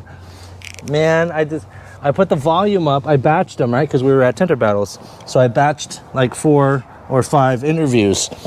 But like the first 2, the volume was so low. Like, so I increased the volume because I thought it would be fine. Now the volume's a little loud, so nothing I can do about it now. It is what it is. Got a little clay bar right here. This one's a McGuire's clay bar. I've had it forever. Like, I'll show you. This is like a dingy yellow, but it doesn't matter. You know, this would be a massive no-no if we were doing detailing, right, on cars, because you're just introducing dirt and stuff like that. But one clay bar can last you so long. Let's see. Look at that. Look at that. Look at all that black. Let's try this one. Start it new. Let's see here. This was a great idea. I'm pretty sure Matt thought of this idea. I don't know anyone else that used clay bar on back windows. It's pretty genius. I'm pretty confident that as the defroster lines go thinner, they'll hold, but I don't think these thick ones will. Let's take a look. Look at that. Look at that. One step more, but if I don't do this step, what will happen is that I'll end up having to come in here with heat guns and trying to chase peanuts and heating them out.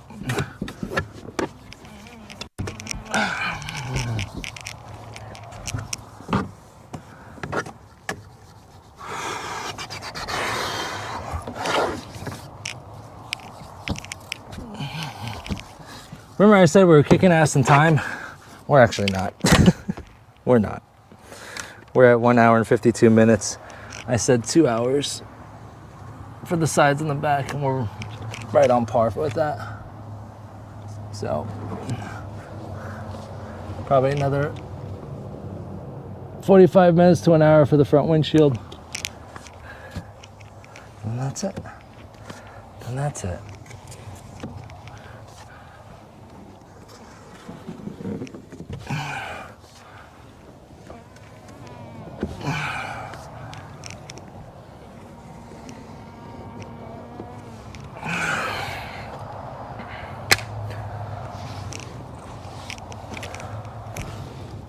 We're gonna do a good old Frankenstein. Good old Frankie.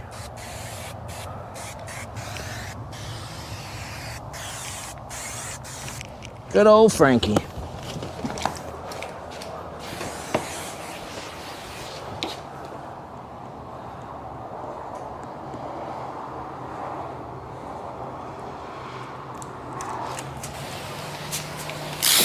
Oh no!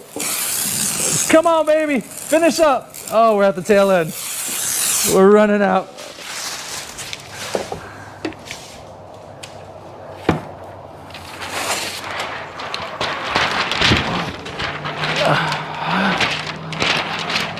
There we go.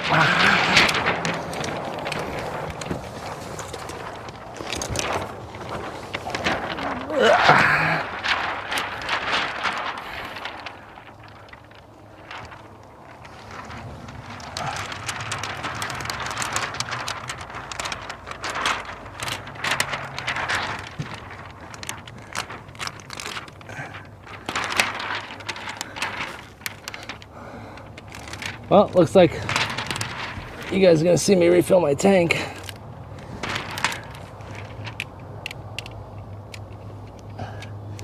I just rinsed it out, so my tank gets a rinse out. Like I get in there with a scrub pad and a microfiber towel probably once every 3 months, 3 or 4 months, just because I start getting a little buildup. But I just did that, so you're not going to see me do that. But you will see my refill process. We're good. Good down there? Yeah. And that's one thing you never want to do. Damn it. If you do have buildup, which I don't have much buildup, but if you do, and you run the tank dry all the way to the end, what happens is at the end, all the suds and all the buildup is at the bottom, and it's a pressurized tank. So what it's doing is it's sucking up all those things and pushing it through the tip and through the hose, which means now I have to flush out that hose. I never go this late. It's just one of those growing pains with the shop. You know why? Because normally I'm carrying that damn thing so I can feel it, because I'm moving it in and out of the van to jobs. I don't put it on the rollers at the jobs because then it takes too long and it falls off and whatnot.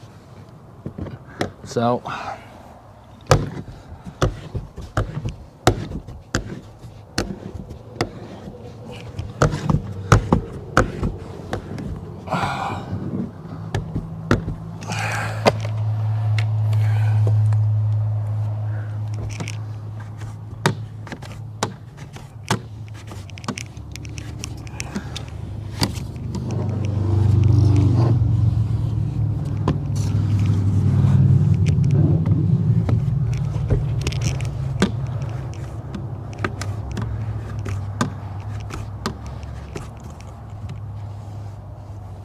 beautiful. Beautiful.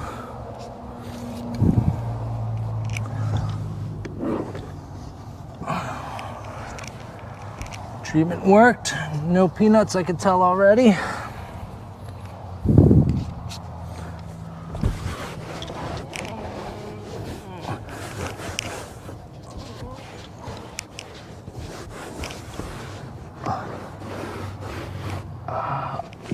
What am I doing?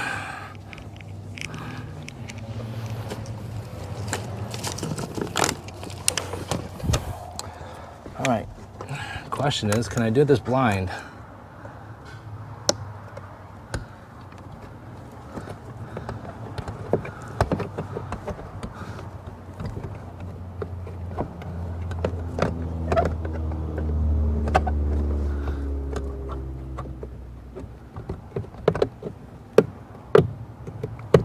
Yes, I can.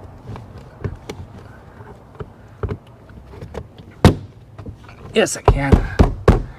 Whoo! Feels good to be a professional.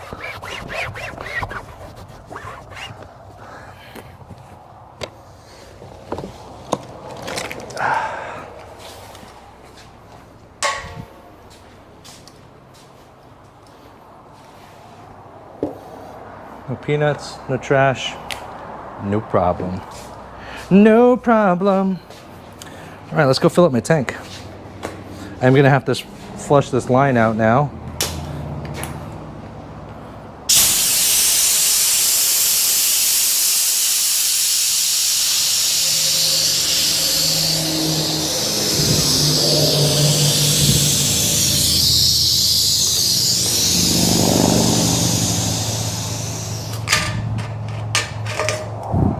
Nothing. Well, there's not much suds in there because, again, I just literally just cleaned it out, so we're good. Good old hose.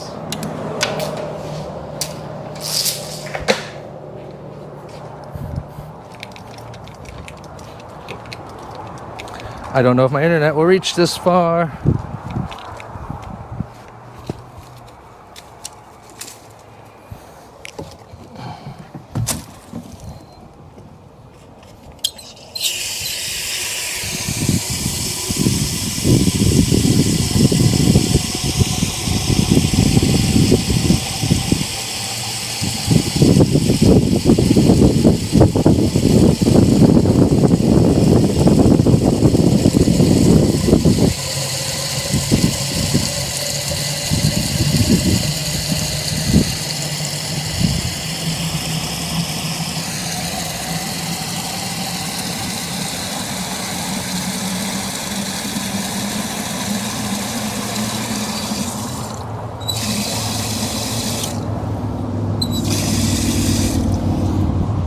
All right, right about there's 4 gallons, give or take. It's probably more like 3.5.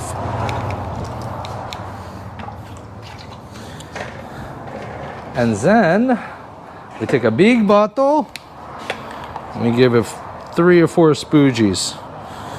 A spoogie, a spoogie, a spoogie, a spoogie. Let me see. Now a little more. Yeah, I use it right when the line gets to about here.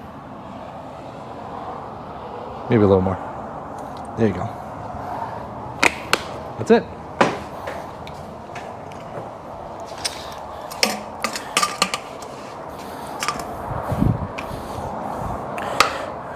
But I know the questions before I even see the computer. But Patrick, aren't you using filter water? Don't you get contamination from the hose water? I know everything you guys are gonna ask. I've been doing this too goddamn long. No, my line has a inline filter, and I keep it clean regularly. Very rarely get it. And when I was up at the other tint shop, I was doing every single one of my cars was from hose water. The only reason why that I was using bottled water before when I was on the road is because I literally didn't have a water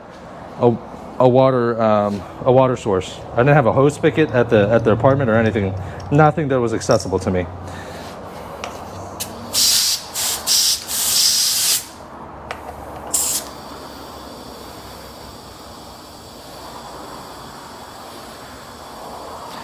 That generator, I mean that air compressor is going to pop back off in a second here too.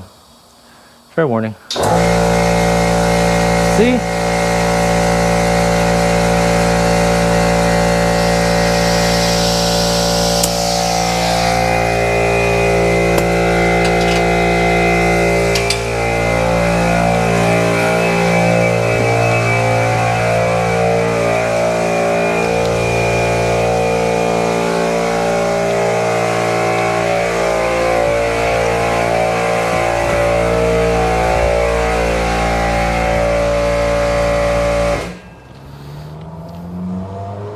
Look at that filter.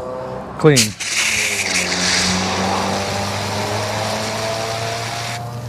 Got to flush out the line from time to time. If you guys ever get like super suds, and you're like, what the hell is going on? Because it happens from time to time where like your spray tank all of a sudden all is doing, it's not spraying a mist, it's like just spraying bubbles. It's because you have air in your hose. Take the tip off and bleed out the hose. So you just have air in there, I mean water in there, and then you'll be good to go. Let's see. That's right. That's right. I know all questions you guys are going to ask. How much pressure do you put into the tank? That's way too much pressure. The tanks are metered for 130 psi, and then the release valve hits. That's what I use. That's what I use. Some people go like 90, 80. Nah. 130 pounds per square inch. Full send.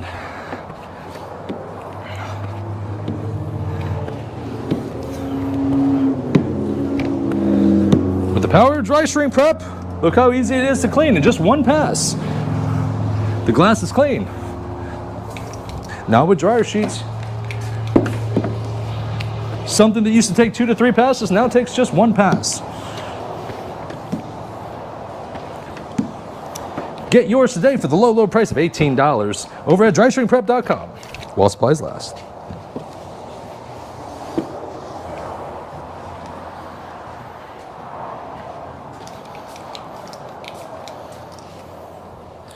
All right, good, sides of back are done.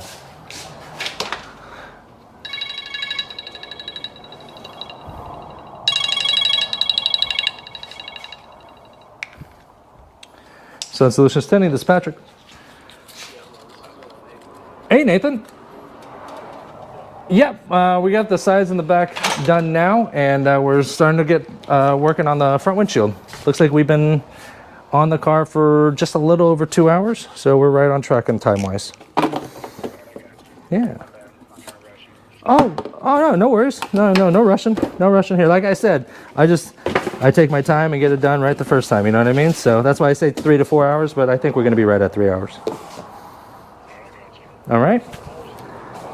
Absolutely. I'd probably say I still have to tint the windshield and then clean off the car, get your paperwork together, things of that nature. How far are you? Perfect.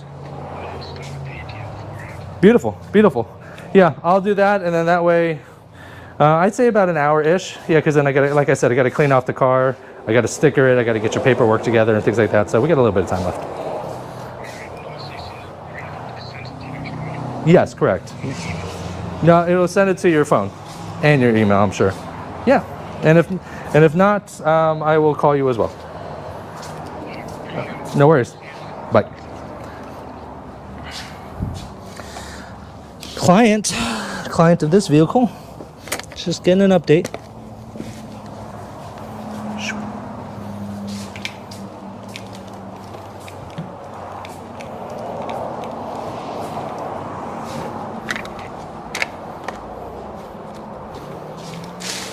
I haven't checked out the front windshield yet, so I don't know what we're doing there. Questions? Oh man. Asked Matt yesterday about reverse rolling. I got it until the unrolling. How is the liner on the back side of the unrolling? I really don't get it, man. Okay, Lucky, no worries. I reverse roll all my front windshields, so you're gonna be able to see that, and I'll go over it with you. Don't know where the side swipe went, just look back. When you covered the camera up, it was in your pouch. Before then it was gone. Oh, you need to use distilled water. See, I told you. You need to use distilled water. Why don't you get a reverse osmosis water filtration system for perfect water? Listen, yo, I've done over 10,000 cars. Easily. Could you do it? Yes. Absolutely I could. Will I do it? Yes, eventually. But all in due time, ladies and gents. I don't got the money up my butt, unfortunately.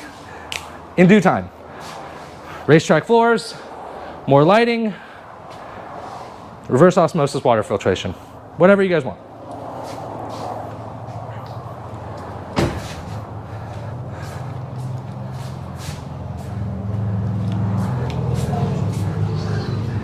They ain't putting pressure on you.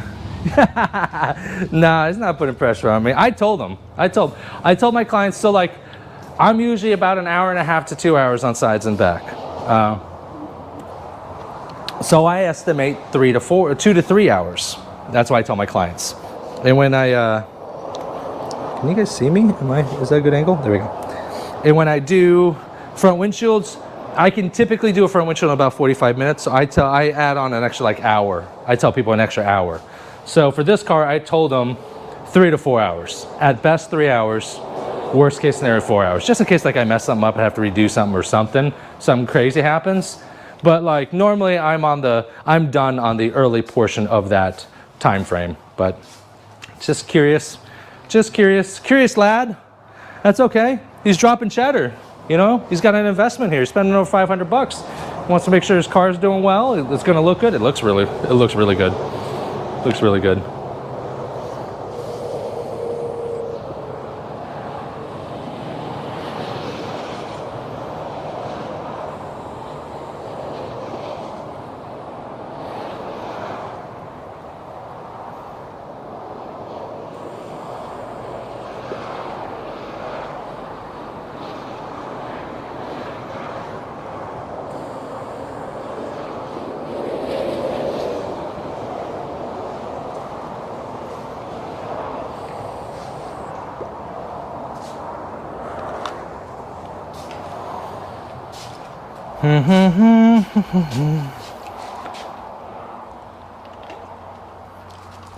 Coffee's done. All right, let's clean and prep. Let's do this thing.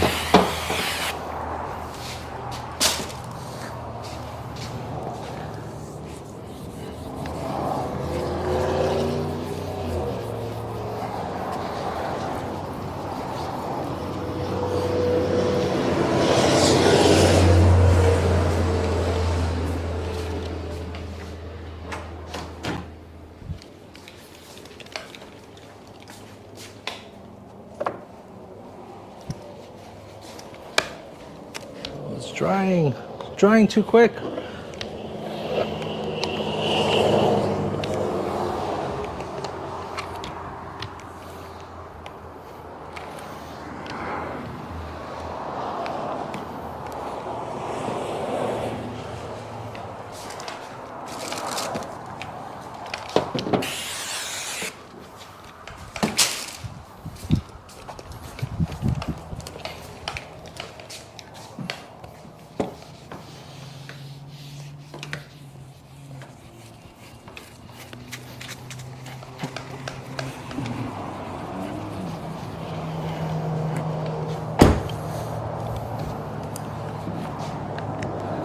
Oh man, I love sedan windshields. I hate it when you get like them big lifted trucks and you're like, geez, that's a lot of like, you gotta set up the benches, and it's a lot of getting up and getting down. Getting up and getting down. The key is to be bone dry here. It's one thing I try to tell people. Dry shrink prep is a prep for what? Dry shrinking, right? So what is the number one enemy to dry shrinking? Moisture. Moisture. Everything has to be bone dry for best results. Dry shrink prep. Glass is cleaned. 2 sprays. That's it. You don't have to soak it. You don't have to wet the shield. Come across the middle and then up and down. I cover all the glass because if the glass isn't, like even down here, if it isn't prepped, like then it's just bare glass and it will end up like grabbing onto the bare glass. So I like to give it a little bit all over. Just best practice. That's it. One more time. 2 sprays. Other side now. That's it. That's ready. We're going to be able to come here and go right into the shrink. We don't need to sit around and wait for it to dry. You know, check our to-do list. Burn and turn. you should have this thick haze right here. In actuality, I think I used a little not enough water on the other side. Look at the difference. Look at that thick haze versus the other side. Kind of a haze, right? So I didn't use enough water. It's like a haircut. You can always cut more off. You can't stick it back on. In reverse though. Nice thick haze. That's dry though. Look, that's dry. We're gonna turn around, put the film right on that bad boy. Ooh. Hello.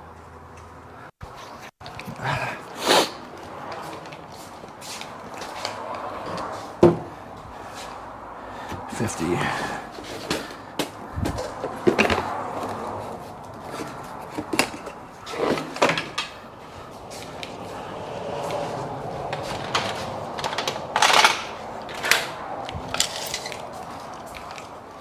The heat is on.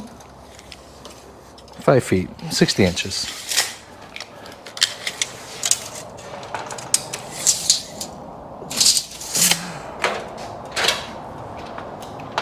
The heat is on.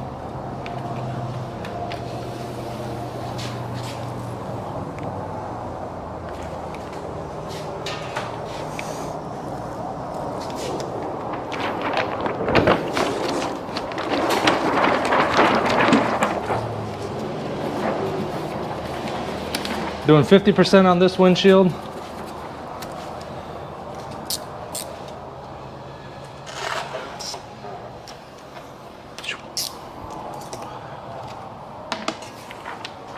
Ready to rock.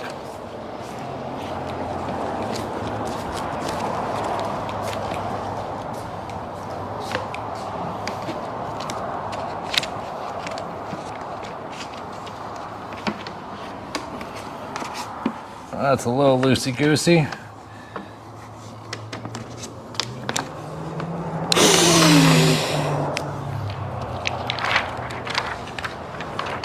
Opa.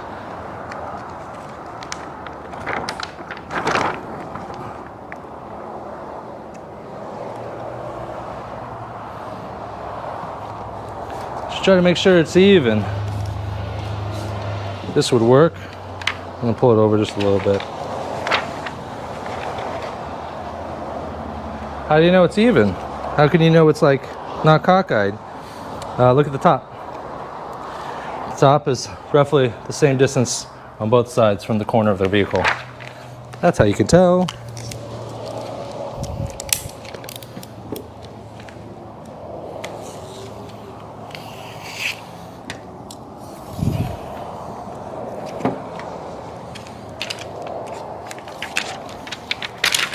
Opa.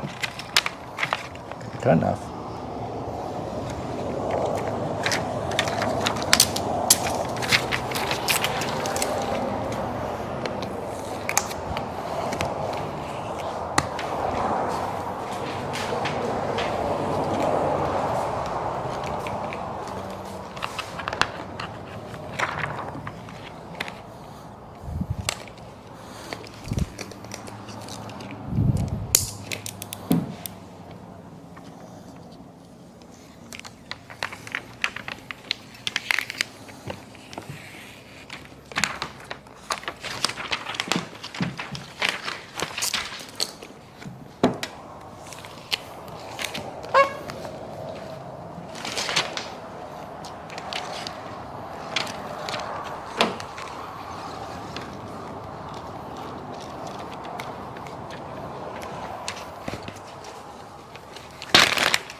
I've seen these like little like disc things that you put like on the tires of the cars so that like if a cord is going around it doesn't get pinched in that corner. Or I could just get another heat gun, put it on that side.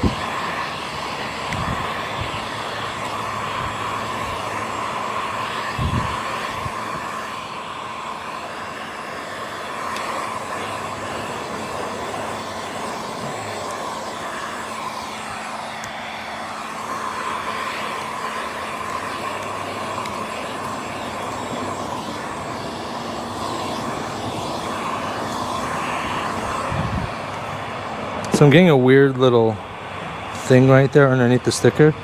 So I'm just gonna go and lift it. I'm gonna do the double snap, but try to get a pocket around the sticker so that, there we go.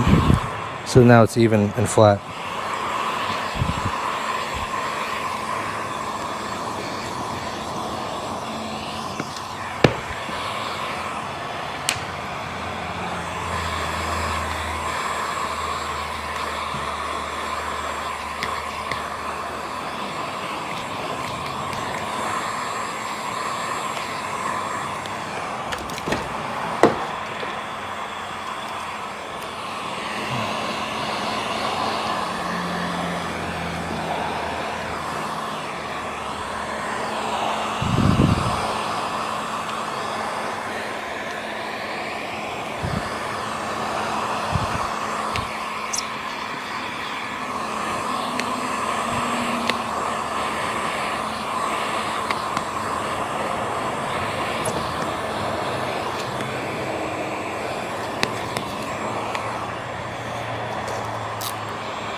The heat is on.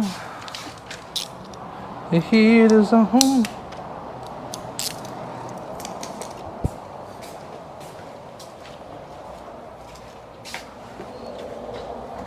I was just messing with the distilled water comment. I know, bro. I know. David C. Hey, what up, Patrick? Hey, David. Hey, David. I saw your shop set up. Where did you get those portable nylon trash cans? That one is actually... I got this at Home Depot or Lowe's. It's just it's a breakdown trash can. I think it's from Ryobi, but I think I got it in the lawn section. That's like a breakdown like leaf bag essentially. But I needed a breakdown trash can for when I was mobile. Now it's just I need to bring my hard trash can back. Don't you hate those Volkswagens with the tight felt seals everywhere, even in the back? Yeah, yes I do.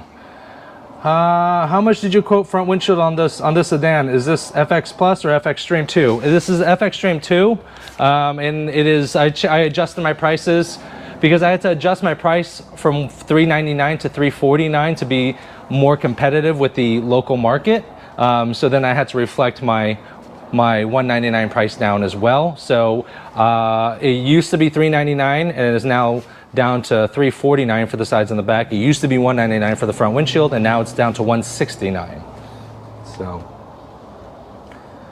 I see what you did there. Double shrink to ensure no fingers on the inside. I'm gonna do that next time. Yes, logic, yes, yes, double snap. I always double snap the top edges and bottom edges of my back windows and front windows. It almost ensures that you will not get any fingers. It just tightens it up just a little bit more, so that that's not an issue, because trying to get a heat gun into, you know, into a back deck, you could burn stuff. Same thing with the front windshield. You just don't want that trouble, baby.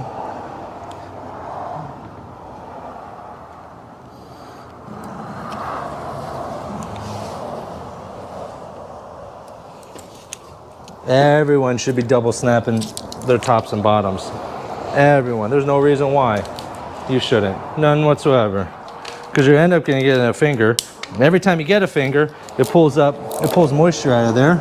Every time it pulls moisture out of there, it brings in contamination also.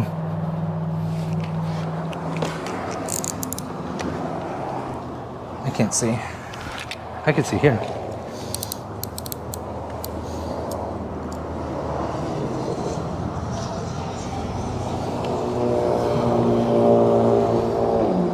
Then I can't see past that. This door is so bright. Let's so much light in.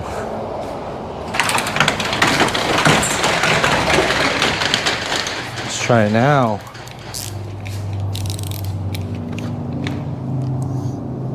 A little bit better.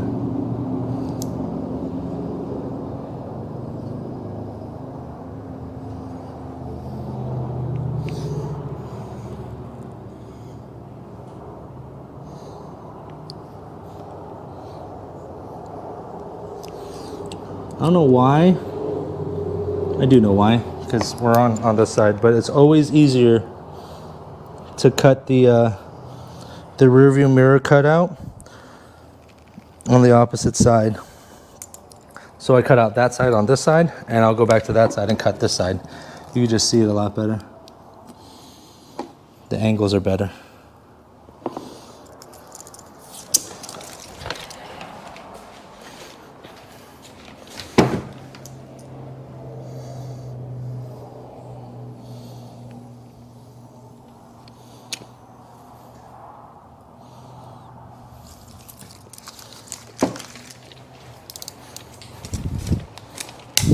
The heat is on.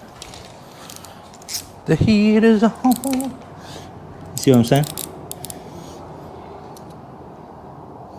Because you're looking through the glass through the open door. So it gives you the... And if you move the rear view mirror out of the way, it helps even better.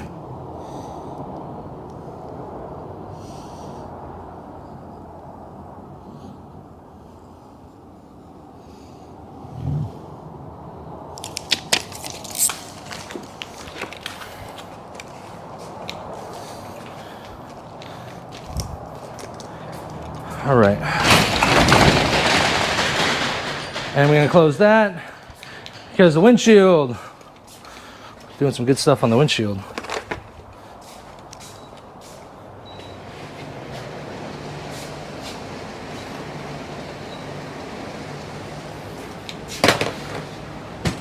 Gonna throw that bad boys on, those bad boys on.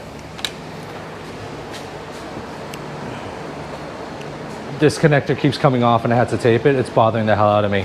And in actuality, these AC units do very, very little. But during the day when I'm back here in my office area, I just point one in there and then I feel a little bit better. Slightly better. I can get an AC unit. There's a point for an AC unit up there, but it's gonna cost me 10 grand to put in an AC unit.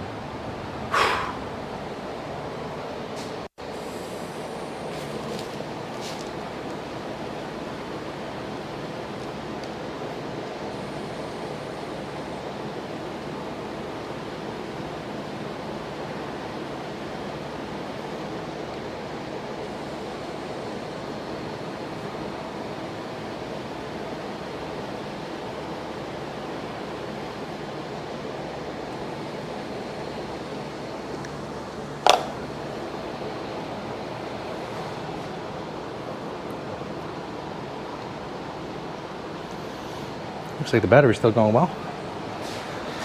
All right. Oh, that deck. That deck needs a once over. That deck is covered in dust. Oh, covered in dust.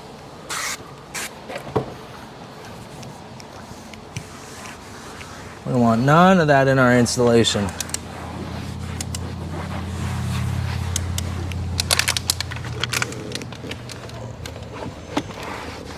Would it be minimized with using a dash cover? Absolutely, but still. Let's see here. Can we get rid of you? Yes, we can.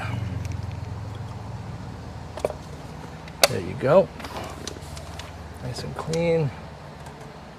You come off. Be nice. Perfect. You are definitely older.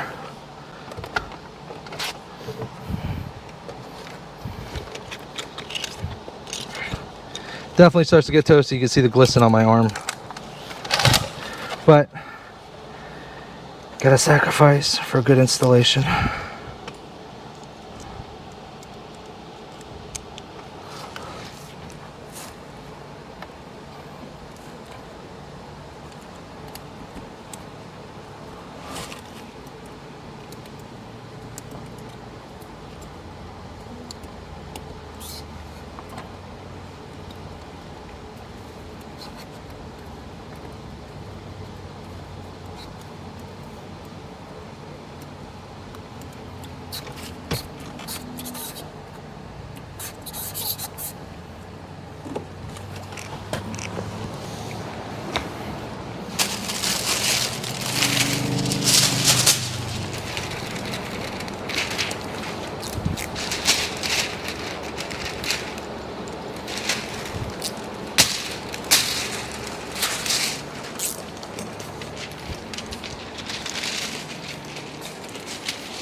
Tight in there.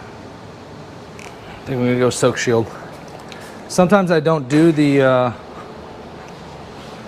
thing, the dash cover with the rope inside it, if it's too tight. There's need protection. Need protection. This is a 2016. 2016s did come standard. Reverse cameras were standard in 2016. So I don't know why this doesn't have one, but we'll figure it out.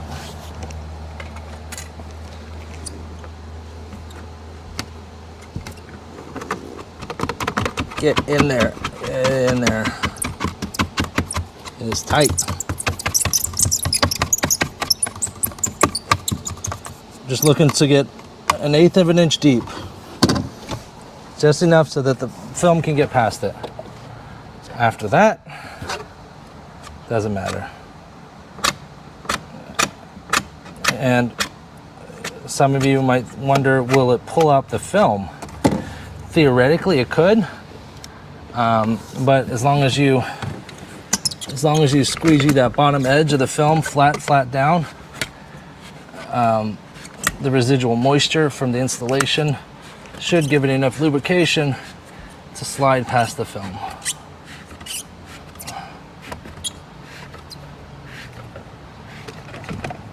You know, one missed opportunity that I always told Robert, the inventor of Soak Shield, is an installation tool, because you have to use the bulldozer or some other thing.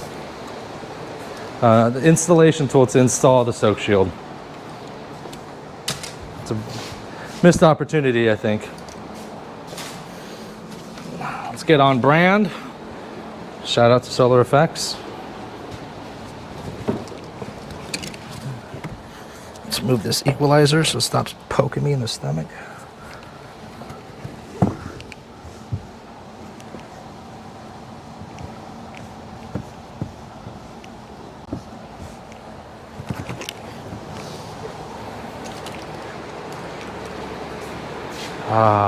I see it's 90 degrees in here. Oh man, that feels good.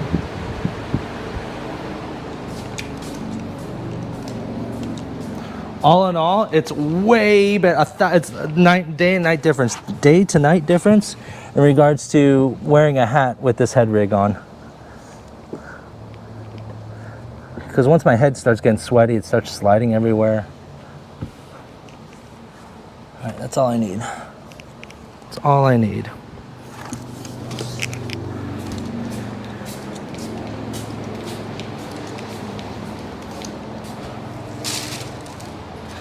Use this razor on these dots right here. Give them a good scrubbing.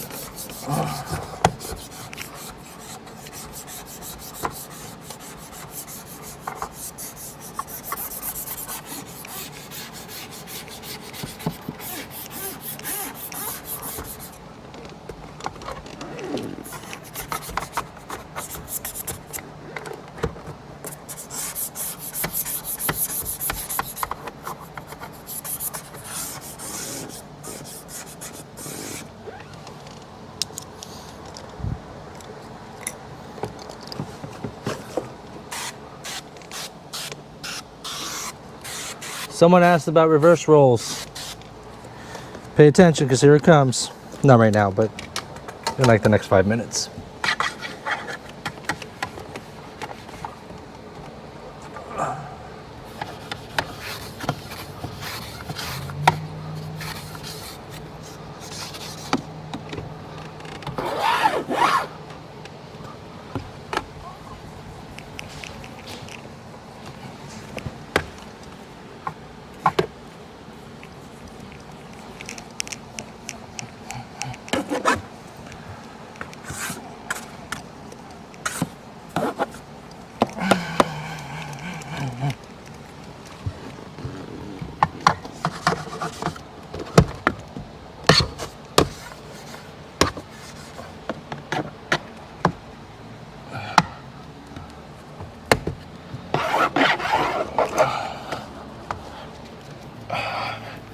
In fact, I will, oh my God, my arm's getting sore.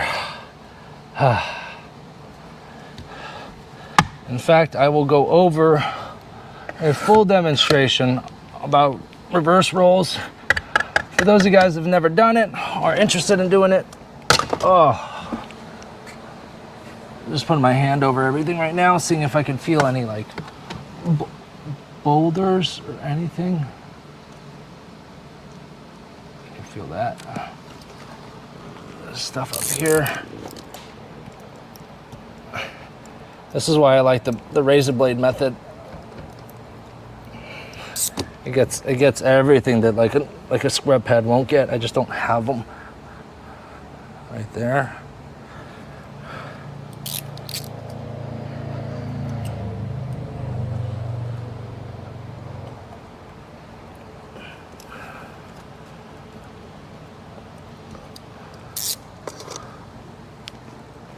Better.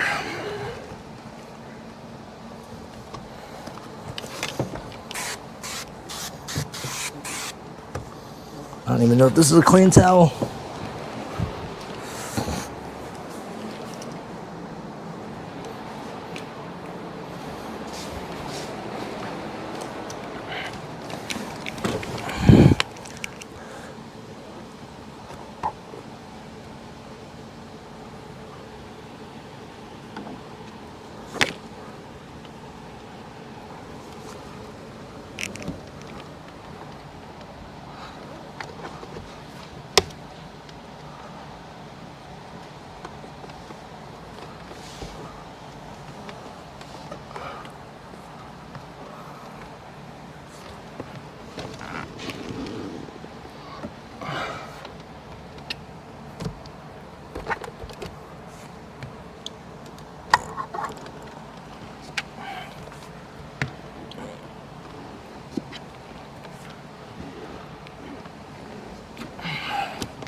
Normally it's not an issue, but you see that right there? That's literally a pile of sand.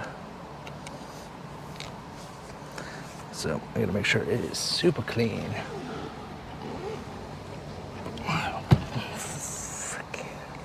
Freaking stop shoving it in there, Patrick. Just the tip.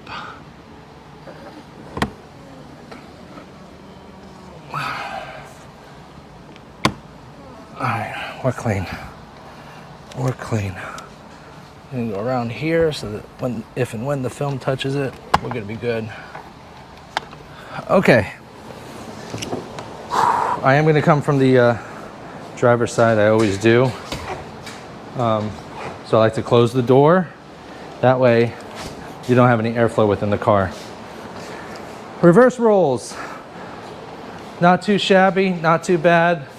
People get intimidated by them, but it's the most effective way, especially for a front windshield, because trying to Frankenstein is just not very conducive, especially the fact that like you can't get dead center. It's really, really difficult. So liners on the outside as always, of course. I start on the driver's side because I end up rolling the passenger side in first. If I start on the passenger side, I gotta peel and wet that side, come back here, and then go back to that side to roll it. So it takes a step out. So I'm gonna roll, just peel up and wet. Notice too how I'm peeling. Like the liner side that's going to touch the film again doesn't ever like touch any other surface. It's just freestanding, right? So that when you replace it, it's clean. You don't want to pull film and then pull it back and it's dirty, right? So that's half. And let's just do this side. Peel from the corner and peel down as far as you can go and just lay it right on top. That liner side is clean, right? Because it just came from facing the glass side. And then continue to pull up. Notice that nothing's touching the liner side that just came off the glass or off the film. And we're just going to replace it. And we're going to replace it. So theoretically, you just picked up the liner and wet it. Now we're going to reverse roll. I like to get it wet because then you can tighten it back up and you're good to go. I start from left to right. You can go from right to left, but first in, last out. So I like to start with the driver's side so I ensure the driver's side's clean. So I start rolling the passenger side because that's going to be the last one out. Liner is on the outside. We're going to roll. And what I do is I don't roll straight across because you'll end up binding up. So I roll slightly to the up so that when it unrolls, it'll naturally feed itself into the window. If you go straight across, it like binds up and then like the film gets crimped, and then because it doesn't want to lay down because the panels and stuff are in the way. So you want to keep this fairly tight. If your roll is loose, and notice again it's coming up, so when it unrolls, it unnaturally unrolls. All right. And then about halfway, I'll just lift up the whole thing.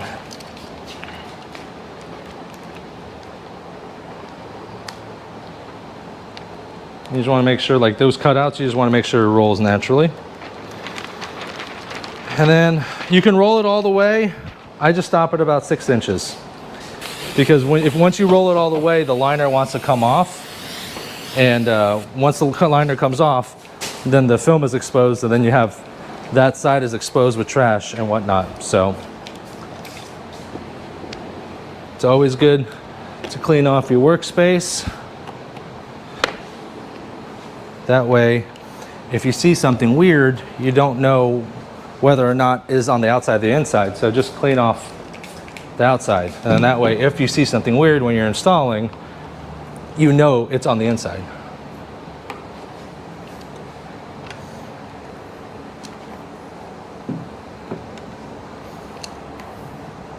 I do see some stuff here and here. I'm gonna get a towel and clean that real quickly.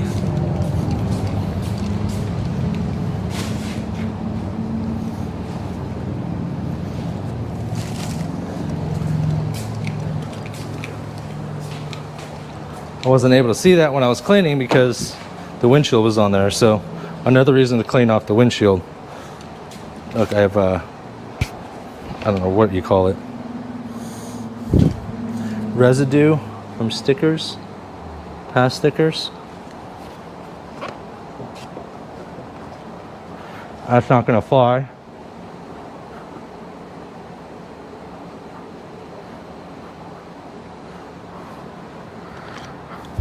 I thought that was just a little bit from the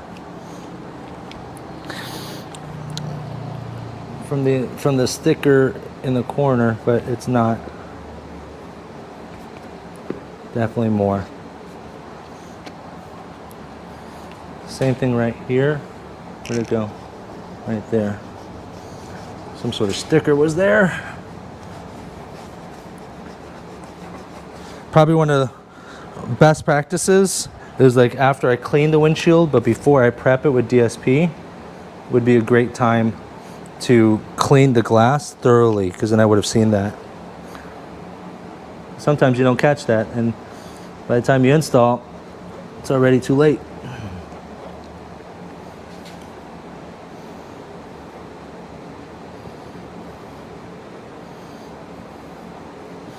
All right. All right, I'm ready. I prefer the driver's side. I understand that the wheel is in my way. I get that. I get that a lot from everybody. I get it. But it's fine. It's what I deal with.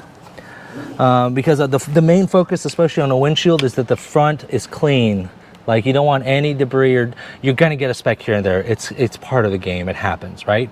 But you want to minimize it as much as possible, especially in the view of the driver. If there's something over there, that's okay. But if it's dead nut center in front of the driver, it'll drive him insane. All right, so we're back to the reverse roll here. So the liner is here, the film is here. Remember, we rolled it this way, okay?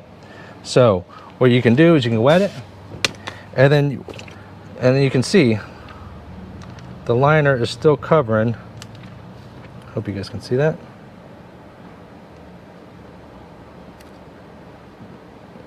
The liner's right there, right? So how do you get the liner from there onto the other side? So what you do is, you see it roll, but look, you're gonna push this here, lay it down, and the liner stays on the roll and the film unrolls, so that when you unroll it, the liner ends up on the other side. And that's how you do it.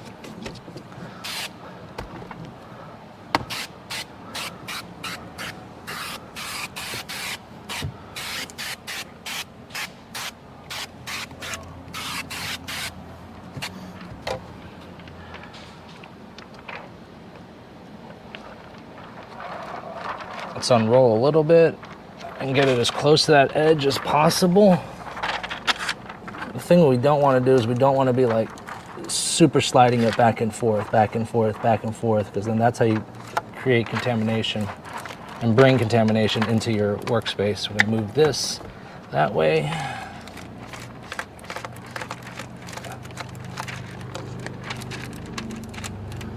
Once we get to here, because we're wrapping around this mirror, I'm just going to start pulling the liner.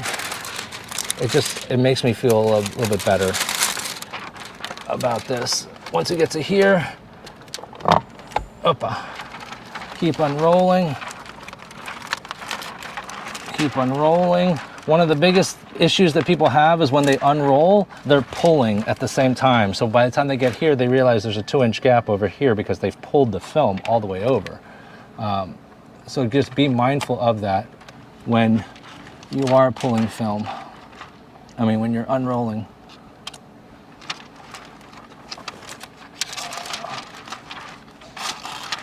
Wrap around.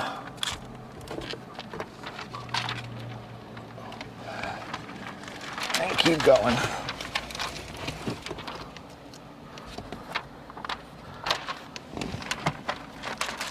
Now here at the end,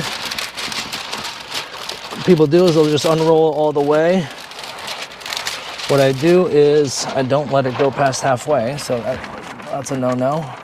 Because then it'll try to pull the whole dang windshield off.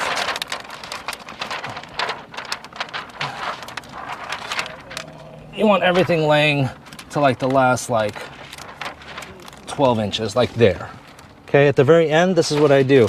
I pull this liner all the way, I let the film out all the way, and then I put this edge in against the glass, and then I slide it in.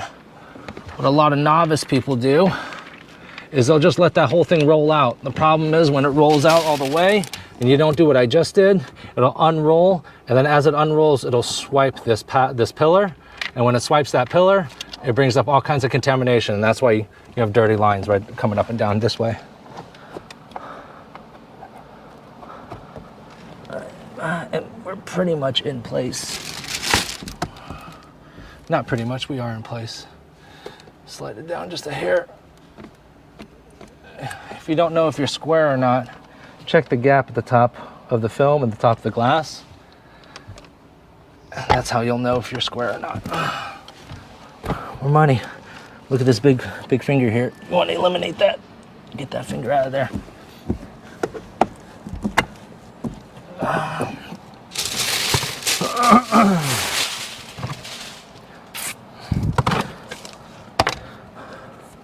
With these wraparounds, you want to go around the wraparound first.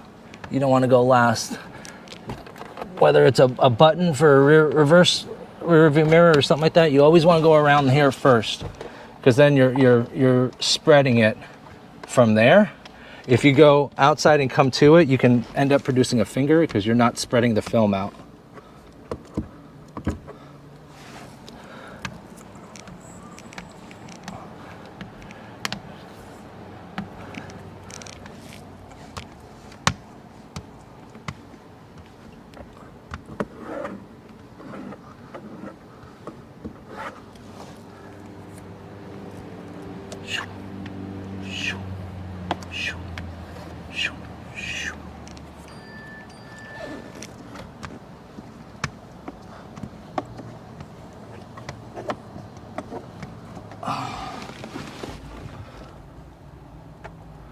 So there's like a piece of hair or something.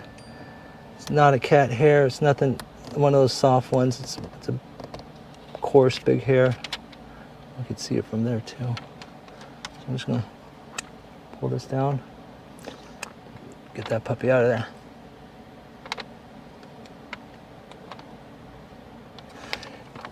Do you know why I have 130 PSI? This is why. That's gone.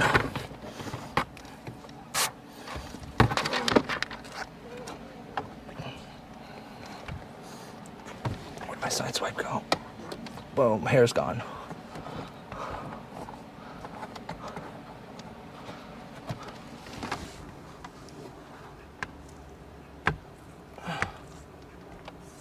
%, overlapping patterns. That's where you avoid champagne. Champagne's for celebrating, but not in window tint. What in the hell is that? Another hair. Tiny little one, but it's a short one. Let's just say that.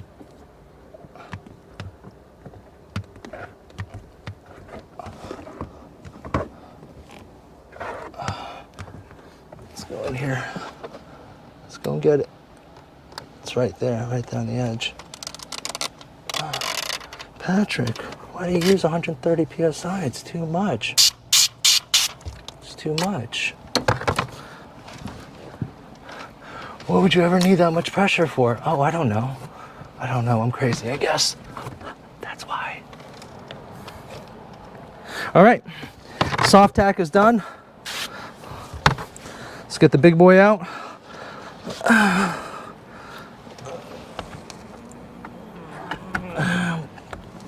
Power stroke, power stroke, power stroke.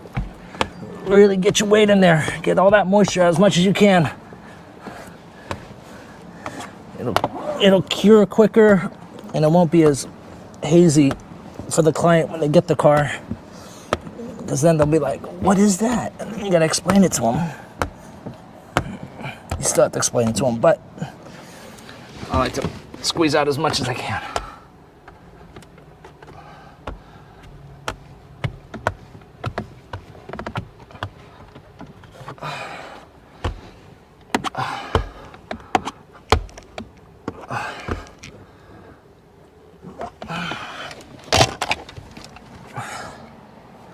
Spread from the center out. I know I really didn't do that with the side swipe action, but I'm doing that now with the bulldozer. Always from the center out. You never want to go from the center in because you'll create fingers.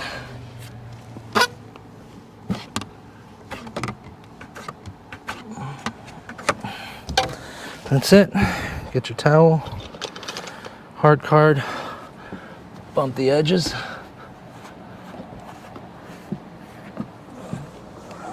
Soaking up any excess moisture that might want to come back into the film, create a finger.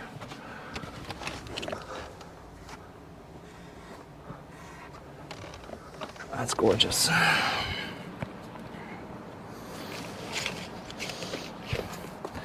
That is absolutely beautiful. I know that power stroke up did well. And let's see. Watch, I ripped my film out.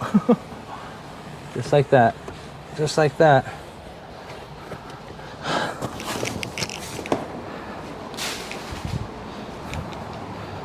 Soak shield. See how much water we can get out of here, huh? A couple drops.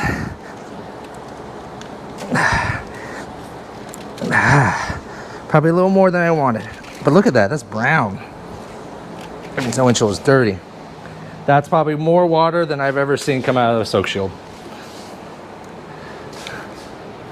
But we're good. That's the point of the soak shield, to absorb.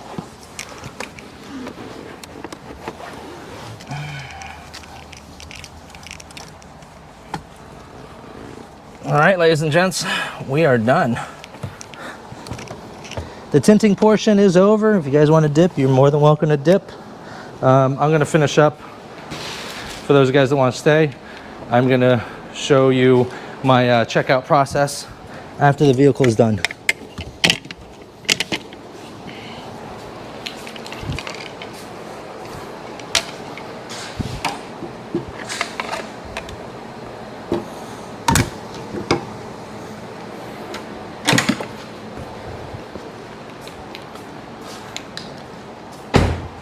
Woo! Dang, it's good to be good, baby. Oh, that's clean. Clean. Always grab the keys. Never close the last door or the last window without having the keys in your hand. Because some of these older cars, you are able to lock the keys inside. No bueno. No bueno. All right, we're gonna clean off the outside and the inside of every single piece of glass. Even if I didn't do the windshield, we still do that with every single piece of glass. This is 91%, but I should have got the 80% or the 87 or 72, whatever it is. I grabbed 91. It's a 4-to-1 mixture, so 25% of it is alcohol. The rest is just straight water. And we're gonna go ahead and clean off the glass. Outside first. There's no point spending 3 hours and installing a beautiful piece of glass or film only to return the car with dirty glass. It's silly and it's lazy.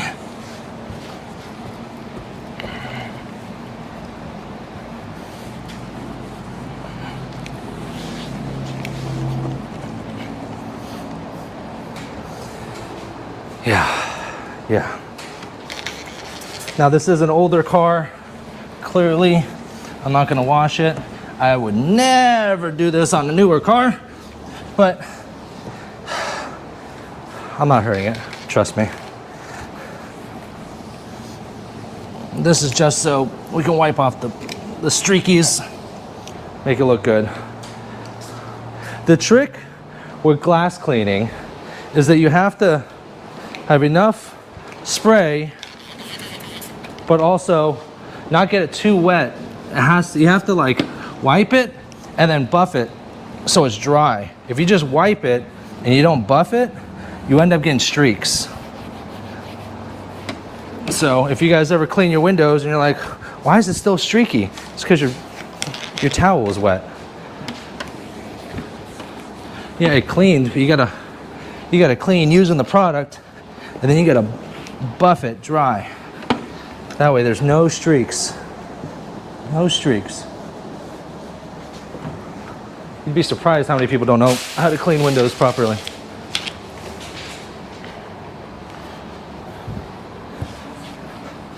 Just like detailing, you start from the top and you work your way down.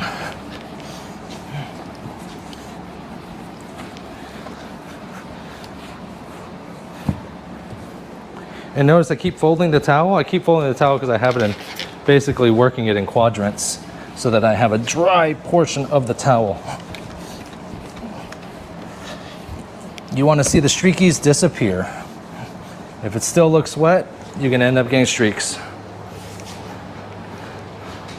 So this towel is pretty much used, right? But if I tried to do it on the windshield here, looks clean, right? It's still wet. So when it dries, it's going to dry with streaks. Can you guys see that? And that looks horrible.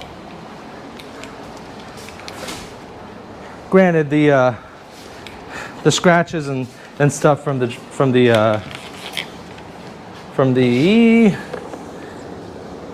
windshield wiper doesn't help, but right here.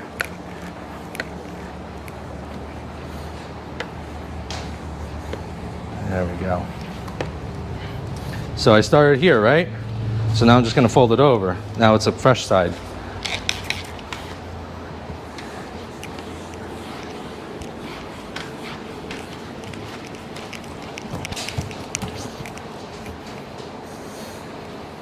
Beautiful. Outside's done. Now we do the same thing to the inside.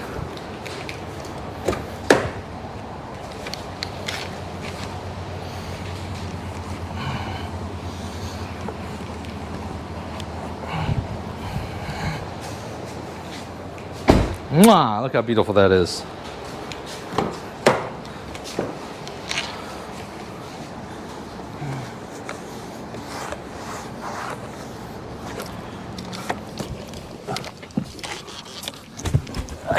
Get in here.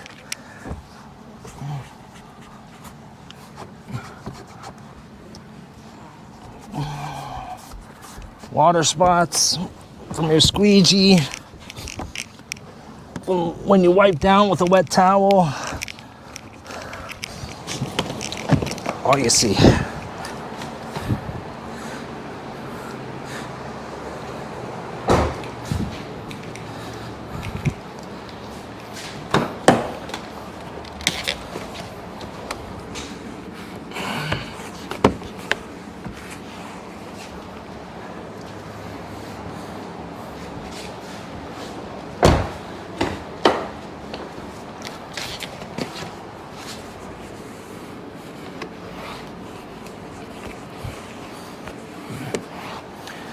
All right, fresh side. Now with the dash, because if I spray directly on it, I'm gonna get the dash wet. So just spray it on the rag and then go directly on it. That way you don't wet the dash.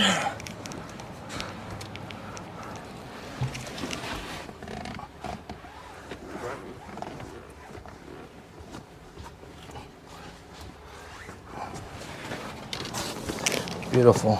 Let's lock the windows.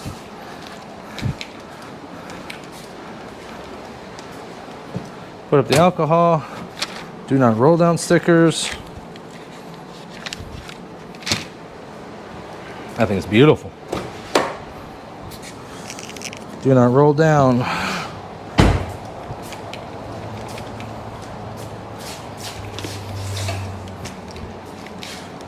Do not roll down and lock the windows.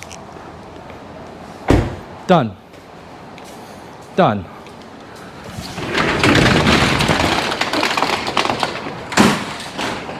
Let us continue on with the checkout process.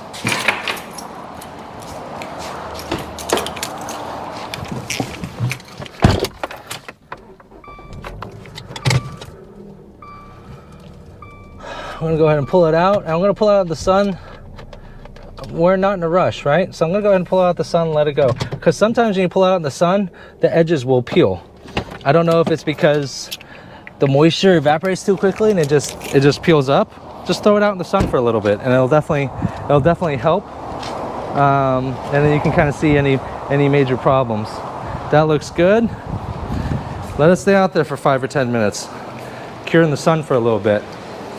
And then let me go ahead and show you my next process. We're gonna outbound checkout. So I'm gonna pull up my camera app. So now that I'm done, I'm taking pictures all 4 sides and all 4 corners. This is to ensure that I know what the vehicle looked like before the client took it away. In the event that this client goes to the grocery store or something and they end up getting a big ding on it from someone else because they're not paying attention, guess who they're gonna think it did it? You, because you're the last person to touch it. So these are the second set of pictures that I take. The first set is before I even get into the vehicle. I take all 4 sides, all 4 corners, and the VIN number so that I know the VIN number. Now that I have those pictures in here, I'm going to pull up Tint Wiz. This is the Dodge Dart. I'm going to go down to project attachments, and I didn't upload the first set, so we're going to go ahead and upload the first set first. I do that, these, that, and that. We're going to add tag files for before, start upload. So this is before I even got into the vehicle, so I know what the vehicle looks like. And usually I do this before, like they're already set in here. I forgot to upload it, but I did take the pictures. Now those are in there and they're tagged as before. And then now I'll go back to project attachments, library photos. I'm going to go to the photos that I just took after tinting it. I'm going to go to tags, after, start upload. Now I have documentation of what the vehicle looked like before I even touched it, so that if any client claims that I did damage, I have proof of pre-existing damage. And then now I also have proof of what the vehicle looked like after it left my shop and after the client took it, so that in the event that anything happens after the shop leaves, I have proof. So that's that, and that's pretty much it, guys. I'll go ahead and do the paperwork, cards, warranty paperwork. That's pretty much it. That's the whole process. Came out really, really beautiful. Let's go ahead and come over this way, do some Q&A. For those guys watching on the Facebook business page for dry shrink prep, check in the description below. You can hit the link at the bottom so that you can get yourself a complimentary quote if you'd like to get your car tinted, commercial, residential, automotive, marine, whichever you prefer. I am going to go ahead and sign them off. Can I? That is the question.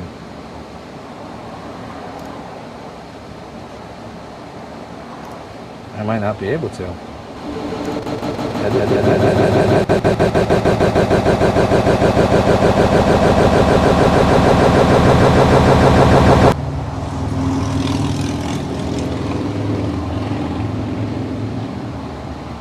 I don't want to stop event. I just want to stop Sun Solutions Tinting.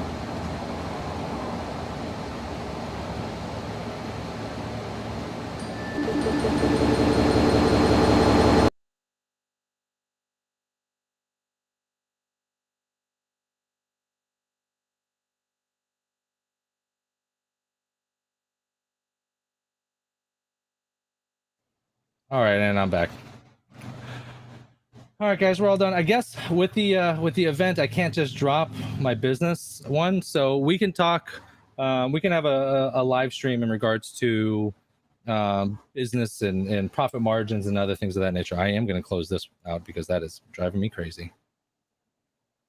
So yeah, let's go into the chat here. If you guys have any last minute questions, concerns, shout outs, criticisms, go ahead and put them in there. I believe because I opened up a new restream, it didn't it didn't save all the chat, so sorry. You guys have any questions now? Now is the time. I'll keep it open for a couple more minutes, and then I'll go ahead and close it out.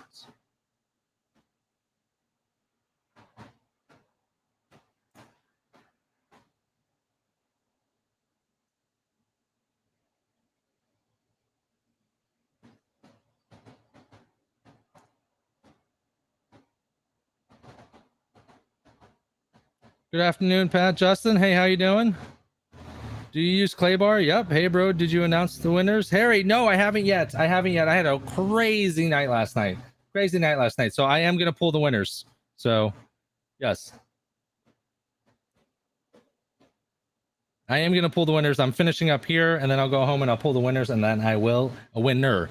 I gotta be very clear. I winner, not winners, because I am doing I'm doing a 4-person class, not a 8-person class. So it's just going to be one winner this time around. Beatrice, where are you located? I'm located in Hudson, Florida. Hudson, Florida.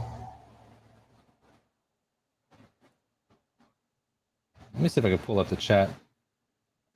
I know the chat was saved in YouTube, so maybe if you guys had questions already there. Big shout outs to the super chatters. Let's see, does it give me no super chat image? Where you look?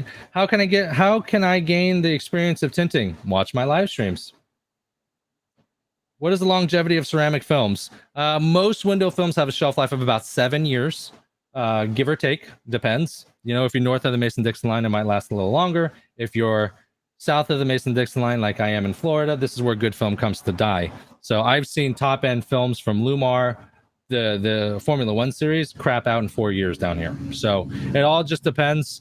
But as long as you want to make sure that you have a solid warranty, right? You want to make sure you definitely have a solid warranty, because if the warranty basically covers against bubbling, peeling, fading, delamination. All my films do, and most manufacturers also do the same. So as long as you keep your paperwork and it does crap out on you, then you're able to go ahead and just get it replaced for free.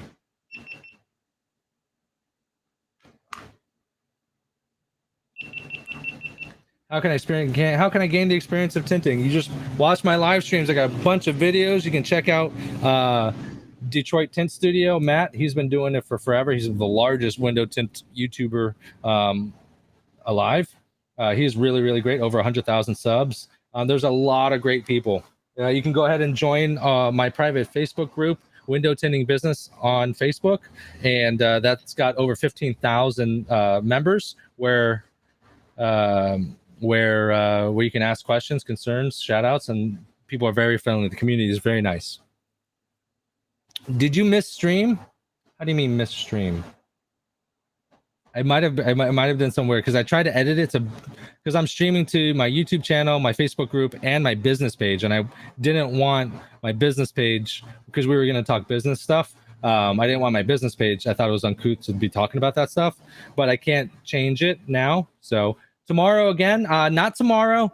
I am going to be in Largo tomorrow, but let me check my schedule.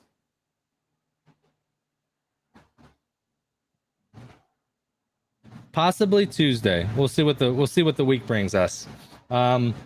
This was a perfect situation where the client dropped it off, and I was able to just take my time and just get it done. So, but I'm going to be doing live streams as much as I can when I can. So just make sure to hit that bell notification so you're notified whenever I go live. I missed your stream today. It's only been going on for the last 3 hours. All right. There's plenty more streams to go. Plenty more streams. We did cover proper techniques on reverse rolling. So that's a plus. All right, guys, couple more minutes, couple more questions, and then we will dip out.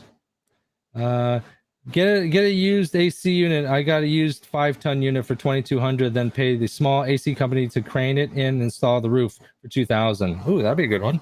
That's a good one. Good tip. Good tip. Get yourself a split unit. Will cool that area, no problem. Under $1,000. No way under $1,000. Split unit would have cost me $3,000.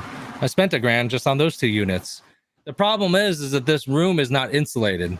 And that's the issue. I could put a split in here and it'll kind of make it better.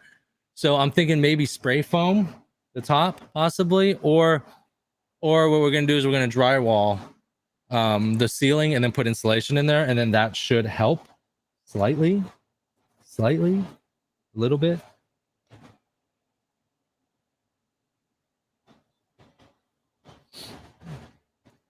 So, all right, guys, looks like we're wrapped up for today. Thank you very much for joining. If you guys are new here, make sure you hit the bell notification. Make sure to subscribe to the channel. Check us out on Facebook, both public and private. The private group is for professionals. The public group is for everyone. Check it out, Window Tinting Business, and then Window Tinting Business Public Group is obviously the public group. Big shout out to today's sponsor, the Tint Mob. Check them out. I use them for my personal business, Sun Solutions Tinting, for all my lead generation needs.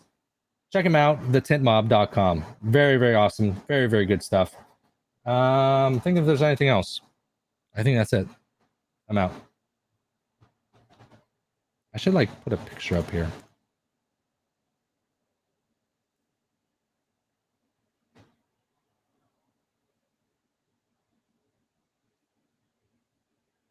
That's what I should do. Trying to get like an outside thing here. Boom. Later, guys. Thank you.